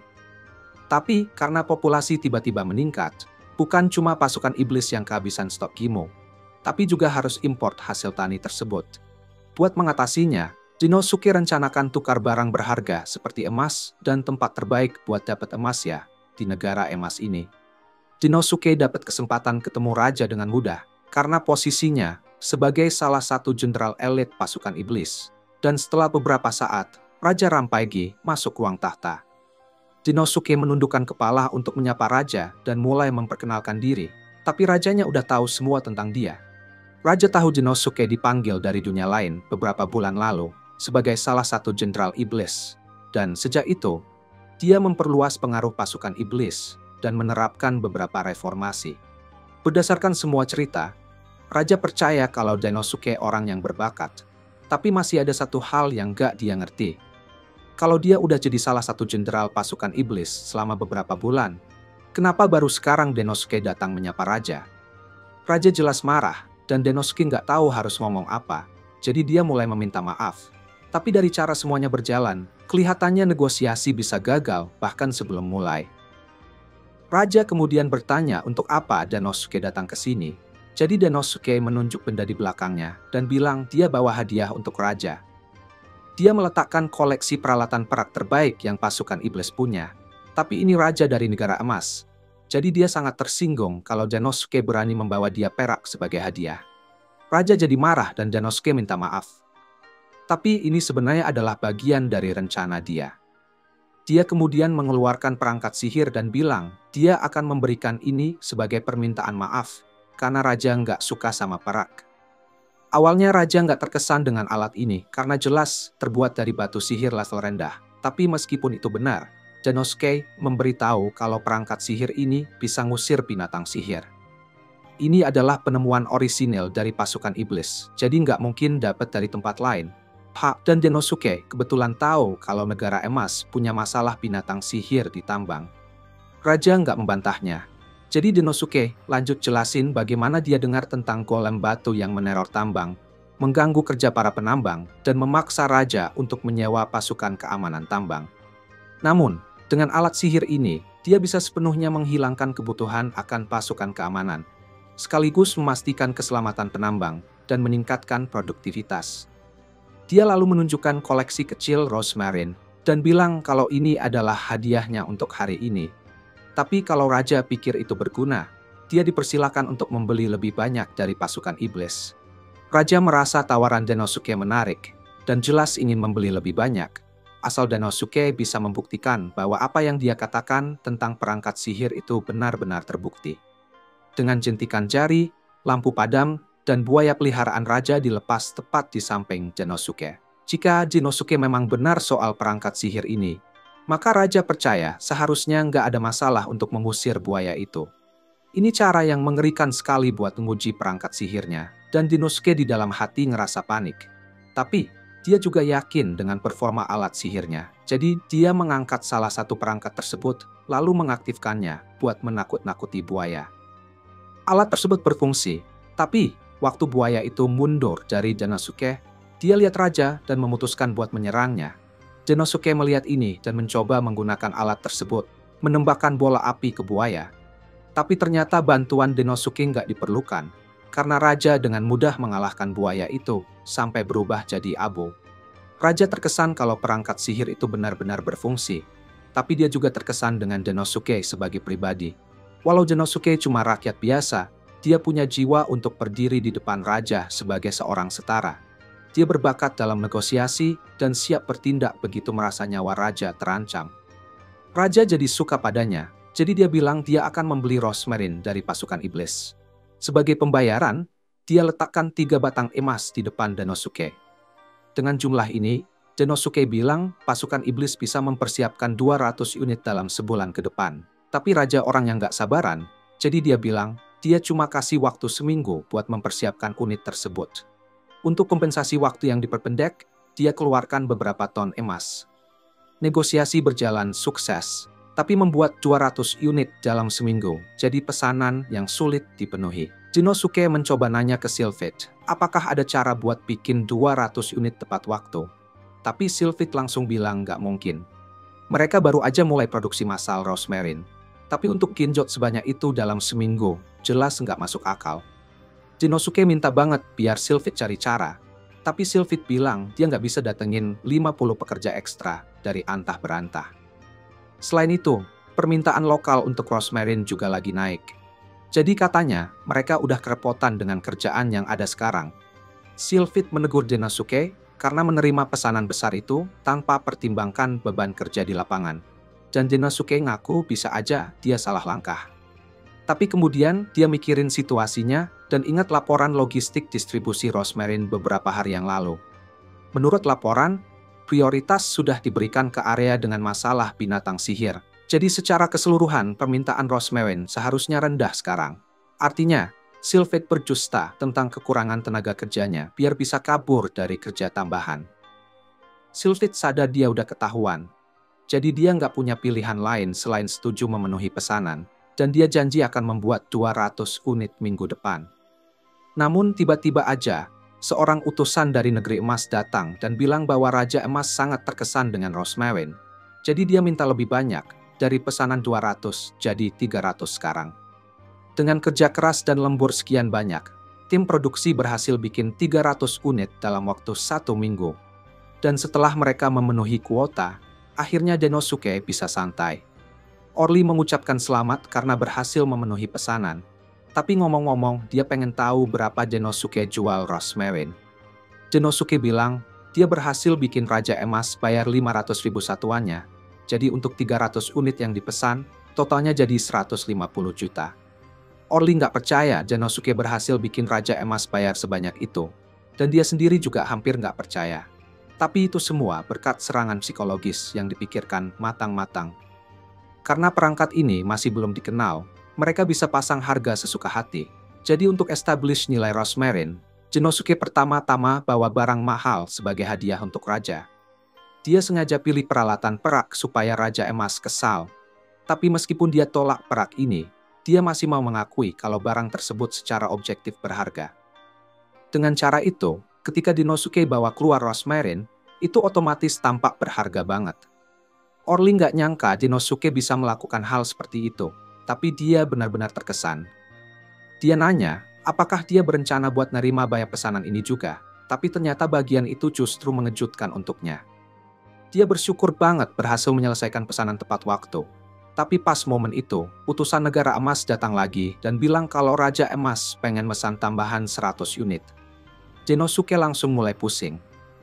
Genosuke udah ngebayangin betapa marahnya Sylphid nanti pas mereka kasih tahu soal pesanan tambahan. Jadi dia langsung turun dan bersiap-siap buat minta kerja sama Sylphid supaya semuanya beres.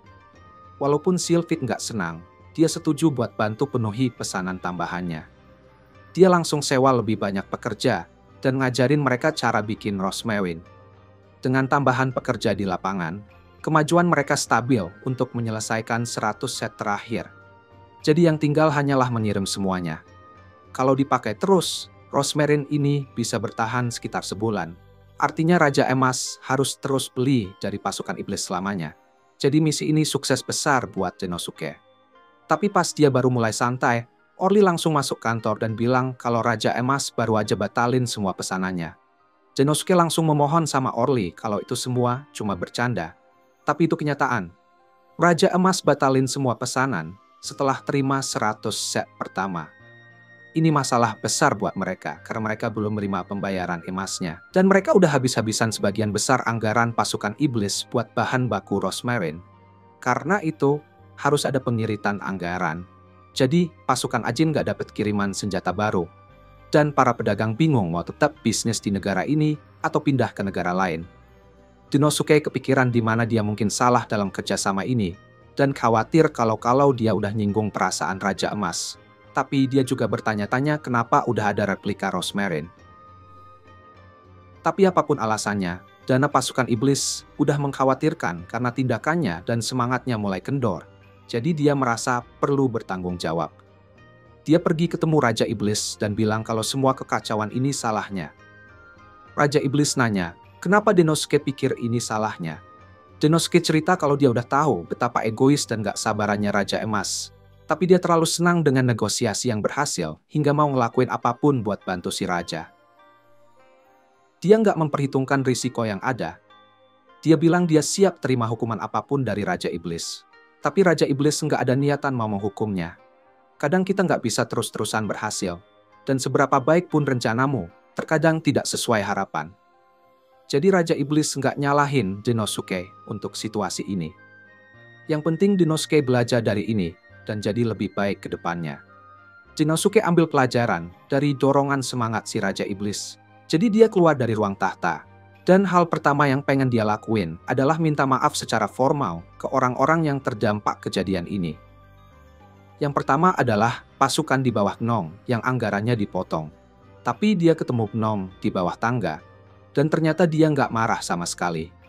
Selanjutnya, dia ke kamar Sylphid dan coba minta maaf juga. Tapi Sylphid langsung nyela dan bilang dia malah seneng bisa istirahat sekarang karena dia nggak harus ngejar pesanan-pesanan itu lagi. Denosuke seneng banget Sylphid nggak marah sama dia. Jadi dia pergi dan mulai mikirin kepada siapa lagi dia harus minta maaf. Tapi tiba-tiba aja dia dimasukkan ke dalam karung dan diseret pergi. Dia pikir ini pasti ada orang yang mau balas dendam gara-gara semua keributan yang dia sebabkan. Jadi, begitu dia berhasil keluar dari karung, dia langsung minta maaf lagi. Tapi, ternyata orang yang nyulik dia adalah Umandra. Dan dia bukannya mau balas dendam, tapi malah pengen makan daging bareng dia. Mereka duduk bareng dan Denosuke nanya apakah Umandra lagi nyoba bikin dia ceria. Dan Umandra jadi gugup, tapi dia ngaku itu emang yang dia coba lakukan. Denosuke berterima kasih karena Umandra perhatian, dan Umandra merasa ini mungkin saat yang pas buat deketin diri ke Denosuke. Jadi dia mulai geser lebih dekat. Tapi tiba-tiba, Orly datang mendekat ke mereka. Jadi Umandra menjauh. Orly cuma mau tawarin sesuatu. Dia nawarin beberapa buah, tapi pas tiket, dia nyadar mungkin dia ganggu momen mereka. Malamnya, Orly dan Umandra ketiduran. Denosuke selimutin mereka biar nggak masuk angin, dan dia bersyukur punya rekan-rekan kerja seperti mereka. Orang-orang di sini nggak nyalahin kejadiannya ke dia, malahan mereka mencoba nyemangatin dia. Jadi apapun yang terjadi, Denosuke bakal pastiin pasukan iblis bisa bangkit lagi. Di saat yang sama, kita lihat Raja Emas lagi bikin kesepakatan buat Rosmarin yang lebih murah. Karena produk ini sama efektifnya, tapi harganya cuma setengah. Raja Emas nggak ragu pindah pemasok, tapi dia penasaran gimana Butagarian bisa dapetin Rosmarin. Tapi Butagarian bilang itu rahasia dagang, dengan senyum di bibirnya yang menunjukkan kalau dia pasti ngelakuin sesuatu yang ilegal.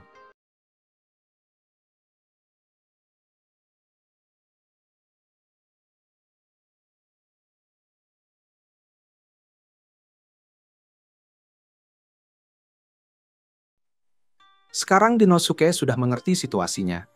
Dia mulai mencoba mengembangkan langkah-langkah pencegahan. Dan langkah pertamanya adalah mencari tahu bagaimana Rosmarin palsu membanjiri pasar.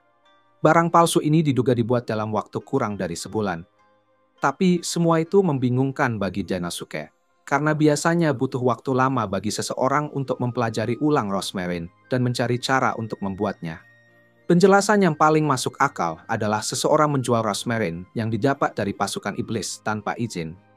Pasukan iblis menyebarkan Rosmarin ke seluruh negeri, tetapi hanya ke daerah-daerah yang sering terkena serangan monster. Dan orang-orang di sana tidak mau mengambil risiko keselamatan mereka demi keuntungan cepat.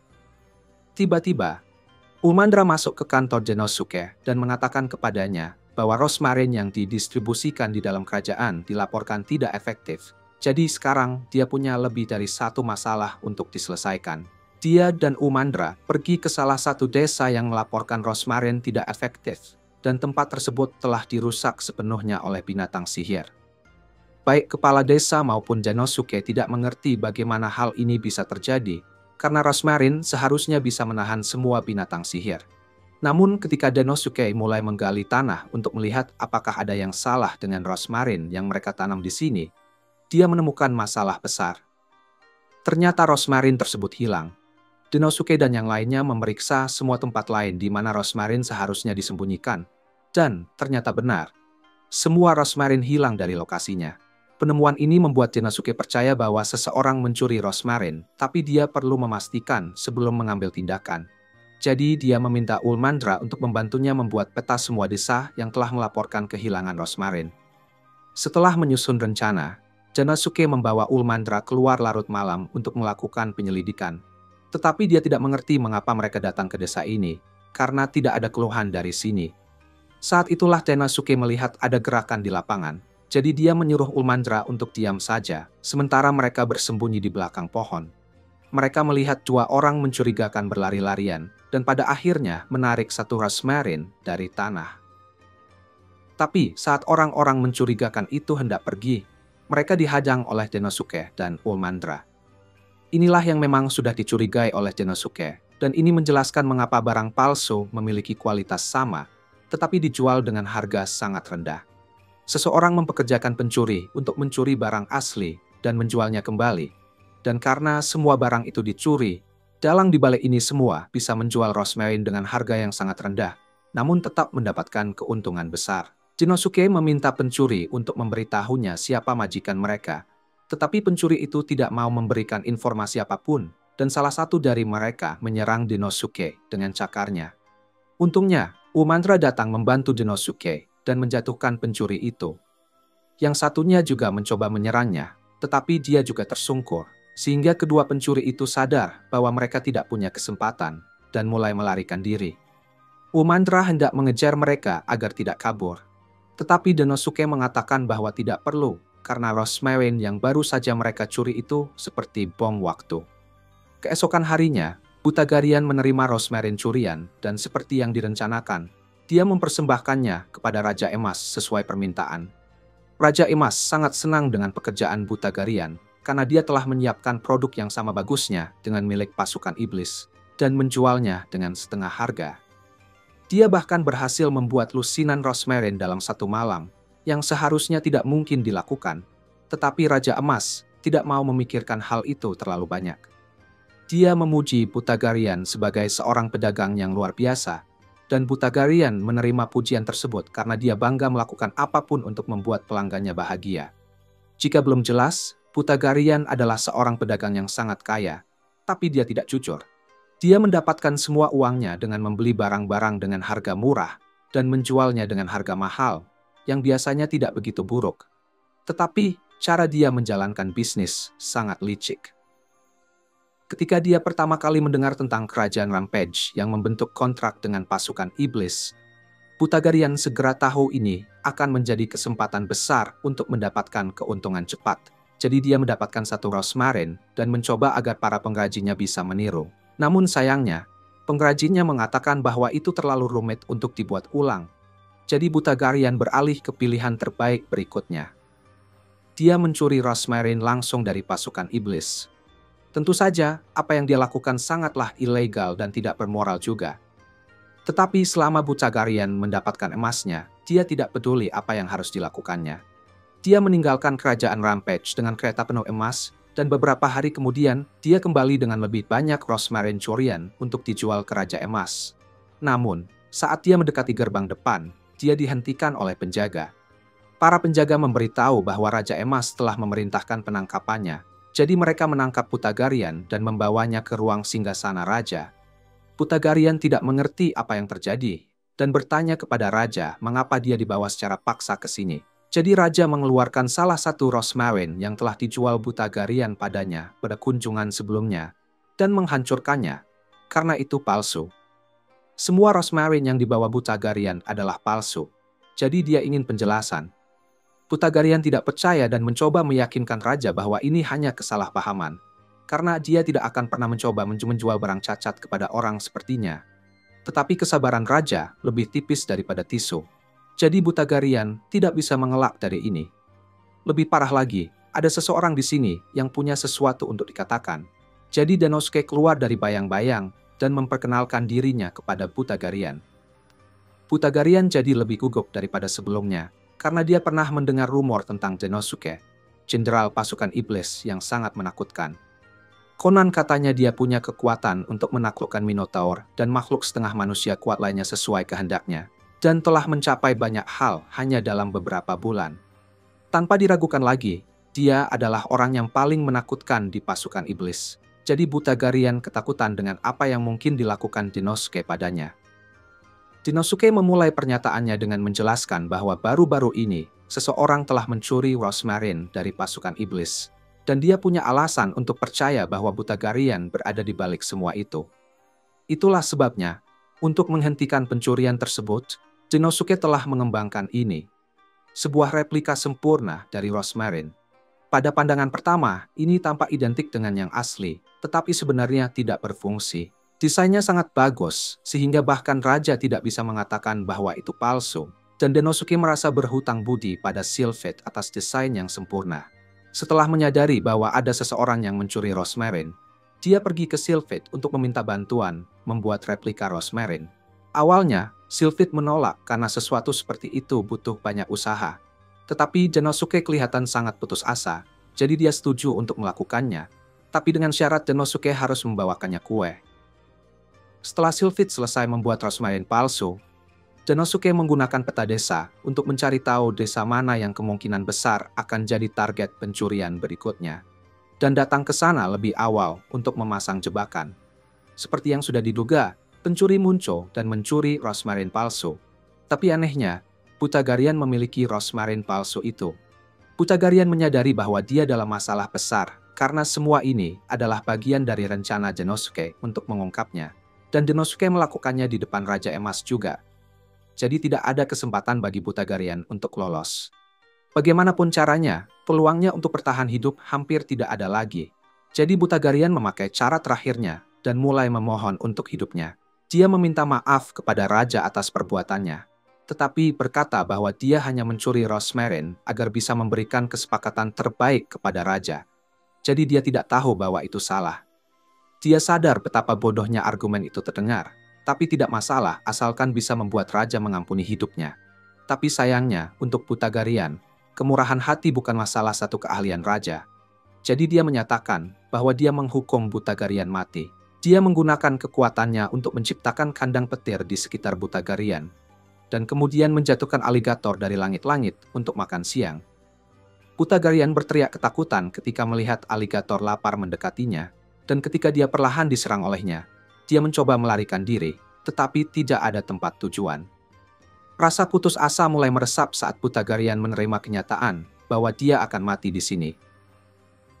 Pemikiran terakhirnya sebelum mati adalah tentang anak-anaknya, dan bagaimana dia tidak akan bisa merawat mereka lagi setelah dia pergi. Namun, saat aligator hampir menggigitnya, Genosuke menggunakan alat sihir pribadinya untuk menembakkan bola api ke arah aligator tersebut. Raja sangat marah karena Genosuke berani mengganggu eksekusinya. Genosuke terlibat dalam situasi ini, jadi raja dengan murah hati mengizinkannya datang dan membongkar kecurangan Butagarian, tetapi itu tidak memberinya hak untuk mencampuri urusan negara. Dia bertanya kepada Genosuke apakah dia mau bertanggung jawab atas tindakannya. Tetapi Genosuke mengatakan bahwa dia memiliki alasan yang bagus untuk apa yang dia lakukan. Jadi, dia meminta raja untuk mendengarnya. Raja semakin marah dan melepaskan naga petir kembarnya, tetapi dia bersedia mendengarkan apa yang Genosuke katakan. Jadi dia membiarkannya berbicara. Pertama-tama, Genosuke memperjelas bahwa dia tidak melakukan ini karena peduli pada Butagarian. Dia melakukannya semata-mata demi keuntungan Raja Emas. Dia mengklaim bahwa jika Butagarian dibunuh, maka itu akan menyebabkan kehancuran kerajaan Rampage. Tapi Raja tidak melihat bagaimana seorang pedagang tidak jujur bisa begitu penting. Namun, ketika Genosuke menyebutkan bubuk oranye, hal itu menarik perhatian Raja. Kerajaan Rampage dibentuk berkat tambang emasnya dan telah terus berkembang sejak saat itu. Tetapi dalam beberapa tahun terakhir, jumlah emas telah berkurang. Itulah mengapa penting untuk mengekstrak emas sebanyak mungkin dari mineral. Dan untuk melakukan ini, bubuk oranye digunakan. Dengan menerapkan sihir pada bubuk tersebut, dimungkinkan untuk mengekstraksi emas dari kotoran. Dan orang yang bertanggung jawab untuk mengimpor bubuk oranye adalah Butagarian. Jadi Danosuke memberitahu raja bahwa dia tidak bisa membunuhnya. Raja masih tidak mengerti mengapa Butagarian begitu penting. Karena dia berpikir bisa saja membuat pedagang lain mengurus impor bubuk oranye. Tetapi Danosuke memberitahunya bahwa itu tidak akan berhasil. Bubuk oranye diperoleh dari negara Toki, dan karena banyak perang saudara, Toki sekarang membatasi ekspor bubuk oranye. Jadi mustahil bagi pedagang baru untuk mendapatkan beberapa barang tersebut. Namun, Butagarian adalah pengecualian khusus untuk aturan ini. Butagarian bertanya-tanya, bagaimana Denosuke bisa mengetahui semua ini? Jadi dia menjelaskan bahwa dia sedang meneliti bubuk oranye beberapa waktu yang lalu untuk melihat apakah dia bisa mendapatkannya dan menggunakannya untuk memproduksi emas bagi pasukan iblis. Tapi sayangnya, itu tidak mungkin baginya. Bagaimanapun, kembali ke Butagarian pada salah satu perang saudara di Toki. Orang-orang kehabisan makanan dan persediaan karena tidak ada negara yang mendukung mereka, dan semua pedagang telah melarikan diri. Tapi Butagarian terus berdagang di Toki meskipun telah menjadi zona perang aktif, dan karena itu, ekonomi Toki berhasil bertahan melewati perang. Itulah sebabnya Toki, serta beberapa negara lain, berhutang budi kepada Butagarian. Jadi ia mendapat izin khusus untuk memperdagangkan barang-barang tertentu yang dibatasi. Meskipun beberapa metodenya mungkin licik, Denosuke berpikir akan sangat rugi jika membunuh seorang pedagang dengan keahlian seperti Butagarian. Argumen Denosuke cukup meyakinkan, sehingga raja menghilangkan naga petirnya. Tapi dia masih tidak mengerti mengapa Denosuke akan sejauh ini berbuat demi ini, karena meskipun Butagarian dibunuh dan kerajaan Rampage runtuh, itu tidak akan ada hubungannya dengan pasukan iblis. Selain itu, Butagarian mencuri langsung dari pasukan iblis, jadi kehadirannya adalah masalah bagi mereka. Namun, Denosuke tidak mengerti mengapa raja merasa begitu bingung karena normal untuk ingin membantu seseorang jika Anda melihat mereka dalam kesulitan. Baik Butagarian maupun raja terkejut dengan betapa polosnya Denosuke. Bahkan raja tertawa terbahak-bahak dan sulit mengendalikan diri. Dia sedang dalam suasana hati yang baik sekarang, jadi dia memutuskan membiarkan Butagarian hidup dan pergi untuk tidur siang. Denosuke dan Butagarian kemudian diusir dari ruang singgasana, tetapi setidaknya mereka masih hidup. Butagarian masih waspada terhadap Denosuke, karena pria biasa tidak bisa membuat raja tertawa begitu keras. Jadi dia mengira ini semua adalah bagian dari rencana Denosuke. Tetapi sebenarnya, Denosuke gemetaran sepanjang waktu sehingga kakinya seolah lembek sekarang, dan dia butuh bantuan untuk berjalan. Butagarian membantunya berjalan, dan mereka berdua menuju pintu keluar. Tetapi ketika mereka pergi, Ori muncul bersama dengan semua pencuri yang bekerja untuk Butagarian. Namun ternyata, mereka bukan hanya pencuri, mereka adalah anak-anak Butagarian. Anak-anak perempuan itu senang melihat Butagarian selamat, karena mereka yakin raja akan menyakitinya setelah kebenaran terungkap. Tetapi meskipun dia senang melihat mereka, dia tidak mengerti mengapa anak-anak perempuan itu ada di sini. Olri menjelaskan bahwa Denosuke memintanya menemukan anak-anak perempuan itu dan membawanya ke sini untuk melihat Butagarian. Setelah insiden Chimozo dengan Butagarian, Denosuke melakukan sedikit penelitian tentang dirinya, dan pada awalnya dia terlihat seperti pedagang yang licik. Tetapi kemudian, Denosuke menemukan bahwa dia mengambil banyak anak yatim perang dan membesarkan mereka sebagai anaknya sendiri. Siapapun yang melakukannya tidak bisa sepenuhnya buruk, jadi Denosuke tidak bisa menahan diri untuk melindunginya. Butagarian tidak percaya Denosuke pergi sejauh itu untuknya dan anak-anaknya, sehingga dia sangat bersyukur padanya. Kemudian, sebelum Denosuke pergi, dia menawarkan kontrak kepada Butagarian untuk menjual Rosmarin mewakili pasukan iblis. Butagarian tidak percaya karena mengapa Denosuke menawarkan kontrak penting seperti itu padanya, karena dia sudah merugikan mereka. Tetapi Denosuke mengatakan bahwa dia percaya bahwa Butagarian tidak akan melakukan hal seperti itu lagi. Selain itu, pasukan iblis cukup sibuk, jadi mereka tidak punya waktu untuk memasarkan Rosmarin ke tempat-tempat yang jauh. Itulah mengapa dia menginginkan Butagarian melakukannya. Butagarian merasa tersentuh bahwa Denosuke bersedia mempercayainya setelah apa yang dia lakukan. Jadi dia bersumpah bahwa dia akan mengubah caranya dan memastikan Denosuke tidak pernah menyesal berbisnis dengannya. Sekarang bahwa kesepakatan telah diselesaikan, Denosuke berbalik untuk pergi. Tetapi sebelum dia melakukannya, Pucagarian memberitahu dia tentang rumor yang dia dengar. Tampaknya guild di wilayah pasukan iblis melakukan gerak-gerik yang mencurigakan. Denosuke dan Ulmandra kemudian bertemu dengan Raja Iblis yang punya tugas penting untuk mereka. Harga makanan di negara itu lagi naik dan sudah gawat banget sampai-sampai warga biasa jadi susah beli makanan. Raja Iblis mau Denosuke cari solusi masalah ini secepatnya, dan Denosuke senang sekali menanganinya. Dia mulai berpikir tentang masalah itu dan sadar kalau mungkin harga makanan yang mahal gara-gara dikuasai oleh serikat dan persediaan. Tapi dia nggak ngerti kenapa serikat mau gitu. Ulmandra kira serikat bertindak gara-gara keserakahan, jadi dia nawarin diri buat beresin ini dan kasih pelajaran sama para pejabat serikatnya. Tapi Denosuke berpikir kalau butuh lebih dari itu untuk menyelesaikan masalah. Tepat saat itu, Raja Iblis memberitahu Denosuke bahwa dia sudah boleh pergi, jadi dia bisa mulai mengurus masalah makanan. Tapi Raja Iblis punya tugas lain untuk Ulmandra, karena dia membutuhkan Ulmandra pergi ke utara. Denosuke masih belum tahu apa alasan guild menaikkan harga sebegitunya. Tapi, kalau dia mau tahu, dia harus menjadwalkan pertemuan dengan ketua guild. Beberapa hari kemudian, tiba saatnya Denosuke bertemu dengan ketua guild. Jadi dia bersiap-siap untuk berangkat, tapi saat dia mau pergi, dia dihentikan oleh Sylphid. Dan dia terlihat sangat berbeda dari biasanya. Dia bertanya kenapa dia berpakaian seperti itu. Lalu Sylphid bilang kalau dia akan menemani dia ke guild. Tapi selama dia memakai pakaian ini, dia ingin dipanggil Belinda.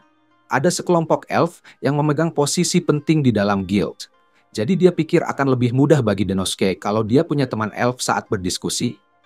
Denosuke berterima kasih atas perhatiannya. Tapi dia merasa tidak perlu khawatir, karena dia pergi sebagai perwakilan dari pasukan iblis. Jadi tidak mungkin guild tidak menganggapnya serius.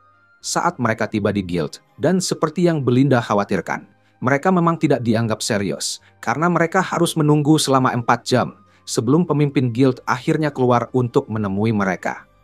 Dan ketika akhirnya dia keluar, kepala guild bernama Viper hanya bilang dia lupa dan sama sekali tidak merasa bersalah telah membuat mereka menunggu. Denosuke sih bisa saja memaafkan, tapi Belinda nggak segampang itu untuk melupakan. Jadi dia langsung mendekat dan menatap Viper. Dan saat itu, Viper menyadari kalau Belinda adalah adiknya.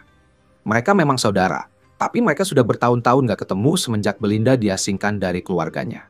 Jujur aja, Belinda sebenarnya berharap nggak akan pernah lihat muka jelek Viper lagi. Tapi karena mereka sudah ada di sini, dia bilang ke Viper kalau Denosuke punya urusan yang ingin dibicarakan. Denosuke terkejut mendengar bahwa Belinda ada hubungan sama Viper. Tapi itu urusan yang bisa dibicarakan nanti. Sekarang, Denosuke ngomong ke Viper kalau dia mau beli beberapa biji-bijian dari guild karena persediaannya sekarang lagi rendah banget. Viper pura-pura nggak tahu soal masalah itu, tapi dia bilang kalau Denosuke mau dia jual lebih banyak makanan ke pasukan iblis, dia harus berlutut dan memohon untuk dapetinnya. Nah, orang-orang yang punya harga diri biasanya nggak bakal mau untuk melakukan itu. Tapi setelah bertahun-tahun jadi pegawai kantoran yang sering disepelekan, semua rasa bangga udah hilang dari diri Denosuke. Jadi, tanpa ragu, dia langsung berlutut dan memohon ke Viper buat jualin makanan itu. Viper kaget banget karena dia beneran melakukannya, dan dia merasa Denosuke lucu. Jadi dia minta maaf karena sudah bercanda terlalu banyak, dan bilang dia akan menjual sedikit makanan ke mereka.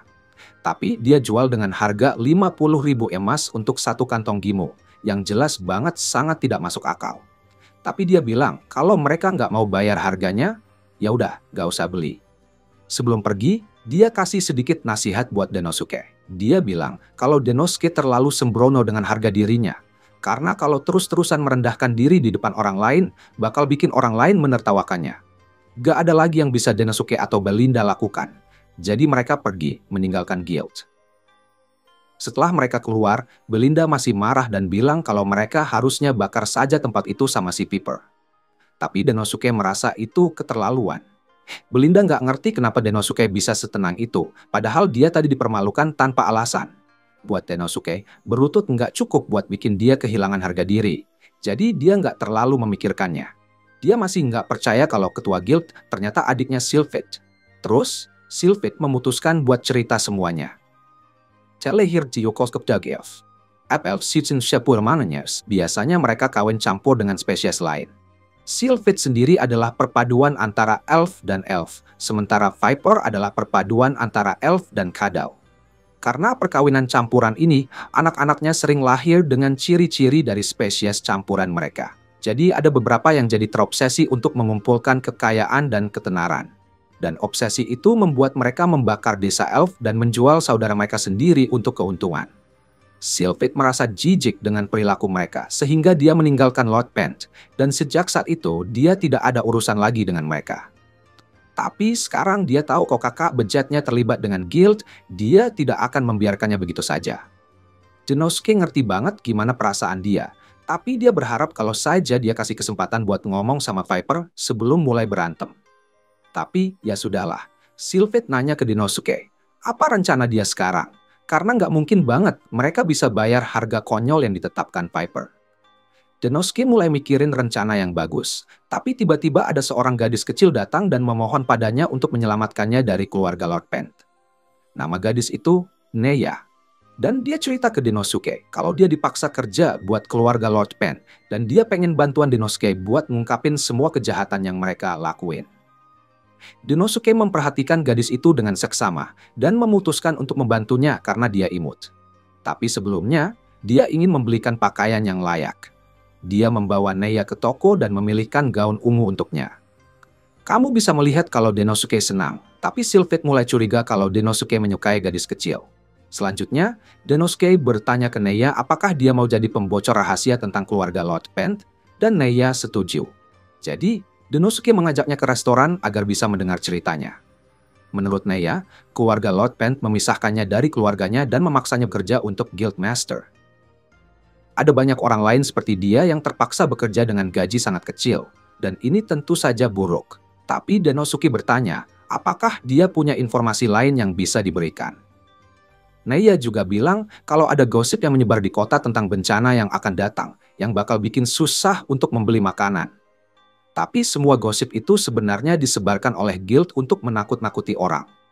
Dengan cara ini, guild bisa menaikkan harga barang dan orang-orang tetap akan membelinya.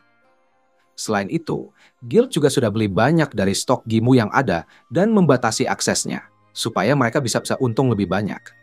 Semua ini sih bukti yang cukup jelas, tapi kebanyakan petugas di guild berasal dari keluarga Lord Pent, dan yang lainnya sudah disuap, jadi nggak ada yang bisa dilakukan soal ini.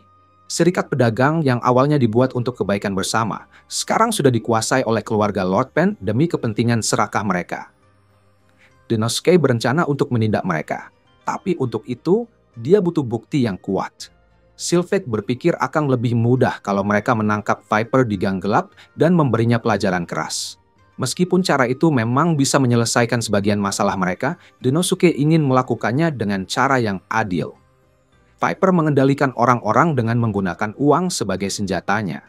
Jadi Denosuke berencana melawan dengan cara yang sama dan menggunakan pasukan iblis sebagai senjatanya. Jadi, dengan penuh rencana, Denosuke kembali ke guild bersama Sylphid dan Neya untuk melakukan pemeriksaan mendadak. Viper menyadari kalau Denosuke berusaha menjebaknya karena dia nggak bisa nolak pemeriksaan ini. Kalau Denosuke dan yang lain bisa menemukan persediaan Gimu yang disembunyikan Viper atau buku transaksinya, itu bakal cukup untuk mengungkap monopoli Viper. Alasannya Denosuke datang tiba-tiba adalah karena dia nggak mau kasih Viper waktu buat sembunyiin buktinya. Tapi ada yang aneh nih. Soalnya Viper kelihatan santai aja, nggak kelihatan terganggu dengan pemeriksaan mendadak ini. Dia bilang ke Denosuke untuk melakukan apapun yang dia mau. Jadi Denosuke dan yang lainnya langsung pergi ke ruang penyimpanan. Dia ingat pernah dengar dari salah satu desa terdekat bahwa mereka baru saja menjual banyak biji-bijian ke serikat. Jadi nggak mungkin Viper bisa memindahkannya semua dalam waktu singkat.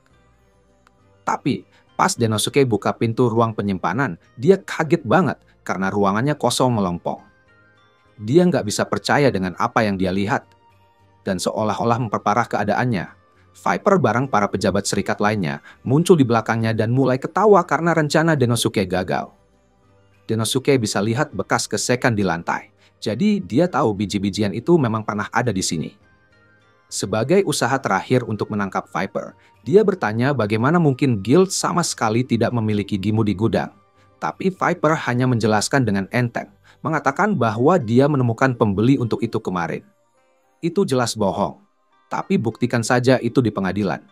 Akhirnya, Danosuke dan Sylphid terpaksa pergi dengan kalah karena mereka tidak bisa membuktikan bahwa Viper melakukan kesalahan. Bahkan buku besar Guild juga tidak ada yang aneh. Jadi sangat sulit untuk membuktikan bahwa Viper terlibat dalam kegiatan penipuan. Memalsukan dokumen buku besar jauh lebih sulit daripada memindahkan produk. Jadi Sylphid berpikir Viper mungkin telah melakukan perdagangan ilegalnya atas nama keluarga Lord Bent. Dan itu menjelaskan kenapa semua buku catatan terlihat sangat bersih. Tapi sekarang, ada hal yang lebih penting yang harus kita pikirkan.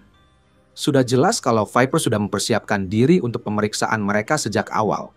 Tapi bagaimana dia bisa tahu soal itu? Seharusnya itu adalah rahasia besar.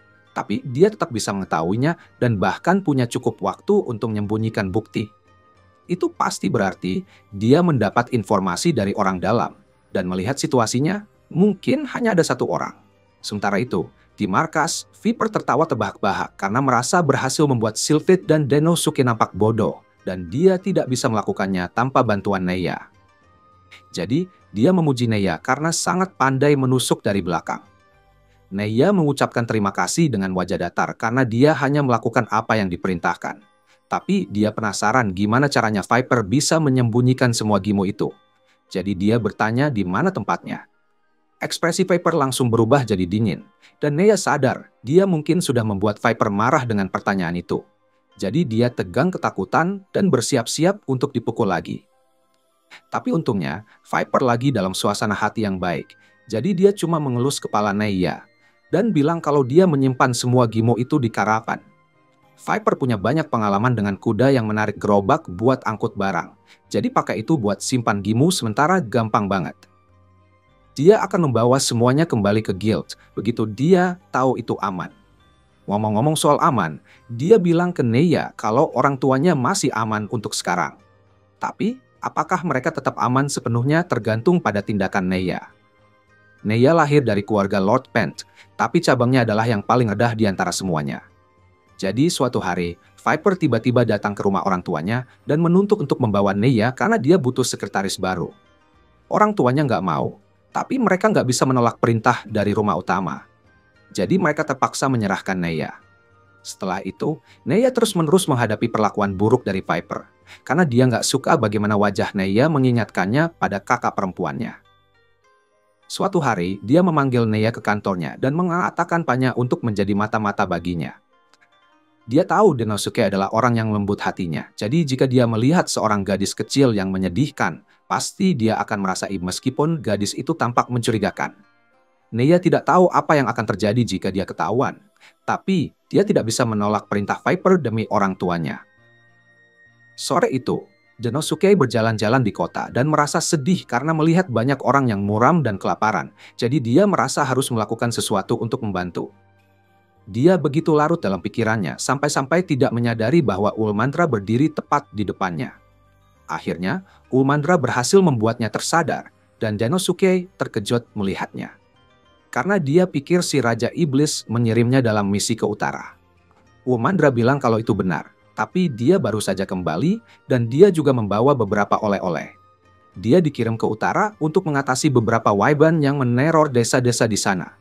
Wyvern itu makhluk raksasa dan berbahaya, jadi tidak mudah menghadapinya. Dia berhasil mengalahkan 30 Wyvern semuanya, dan dia bawa mereka kembali sebagai hadiah kemenangannya. Danosuke memikirkan apa yang baru saja diceritakan Ulmandra, dan itu memberinya ide bagus. Jadi dia bilang kalau si Ulmandra hebat banget. Ulmandra sedikit tersipu karena pujian Danosuke, tapi Danosuke sudah mulai sibuk merencanakan logistiknya. 30 Wyvern pasti lebih dari cukup untuk apa yang dia rencanakan. Jadi akhirnya Danosuke menemukan solusi untuk masalah mereka.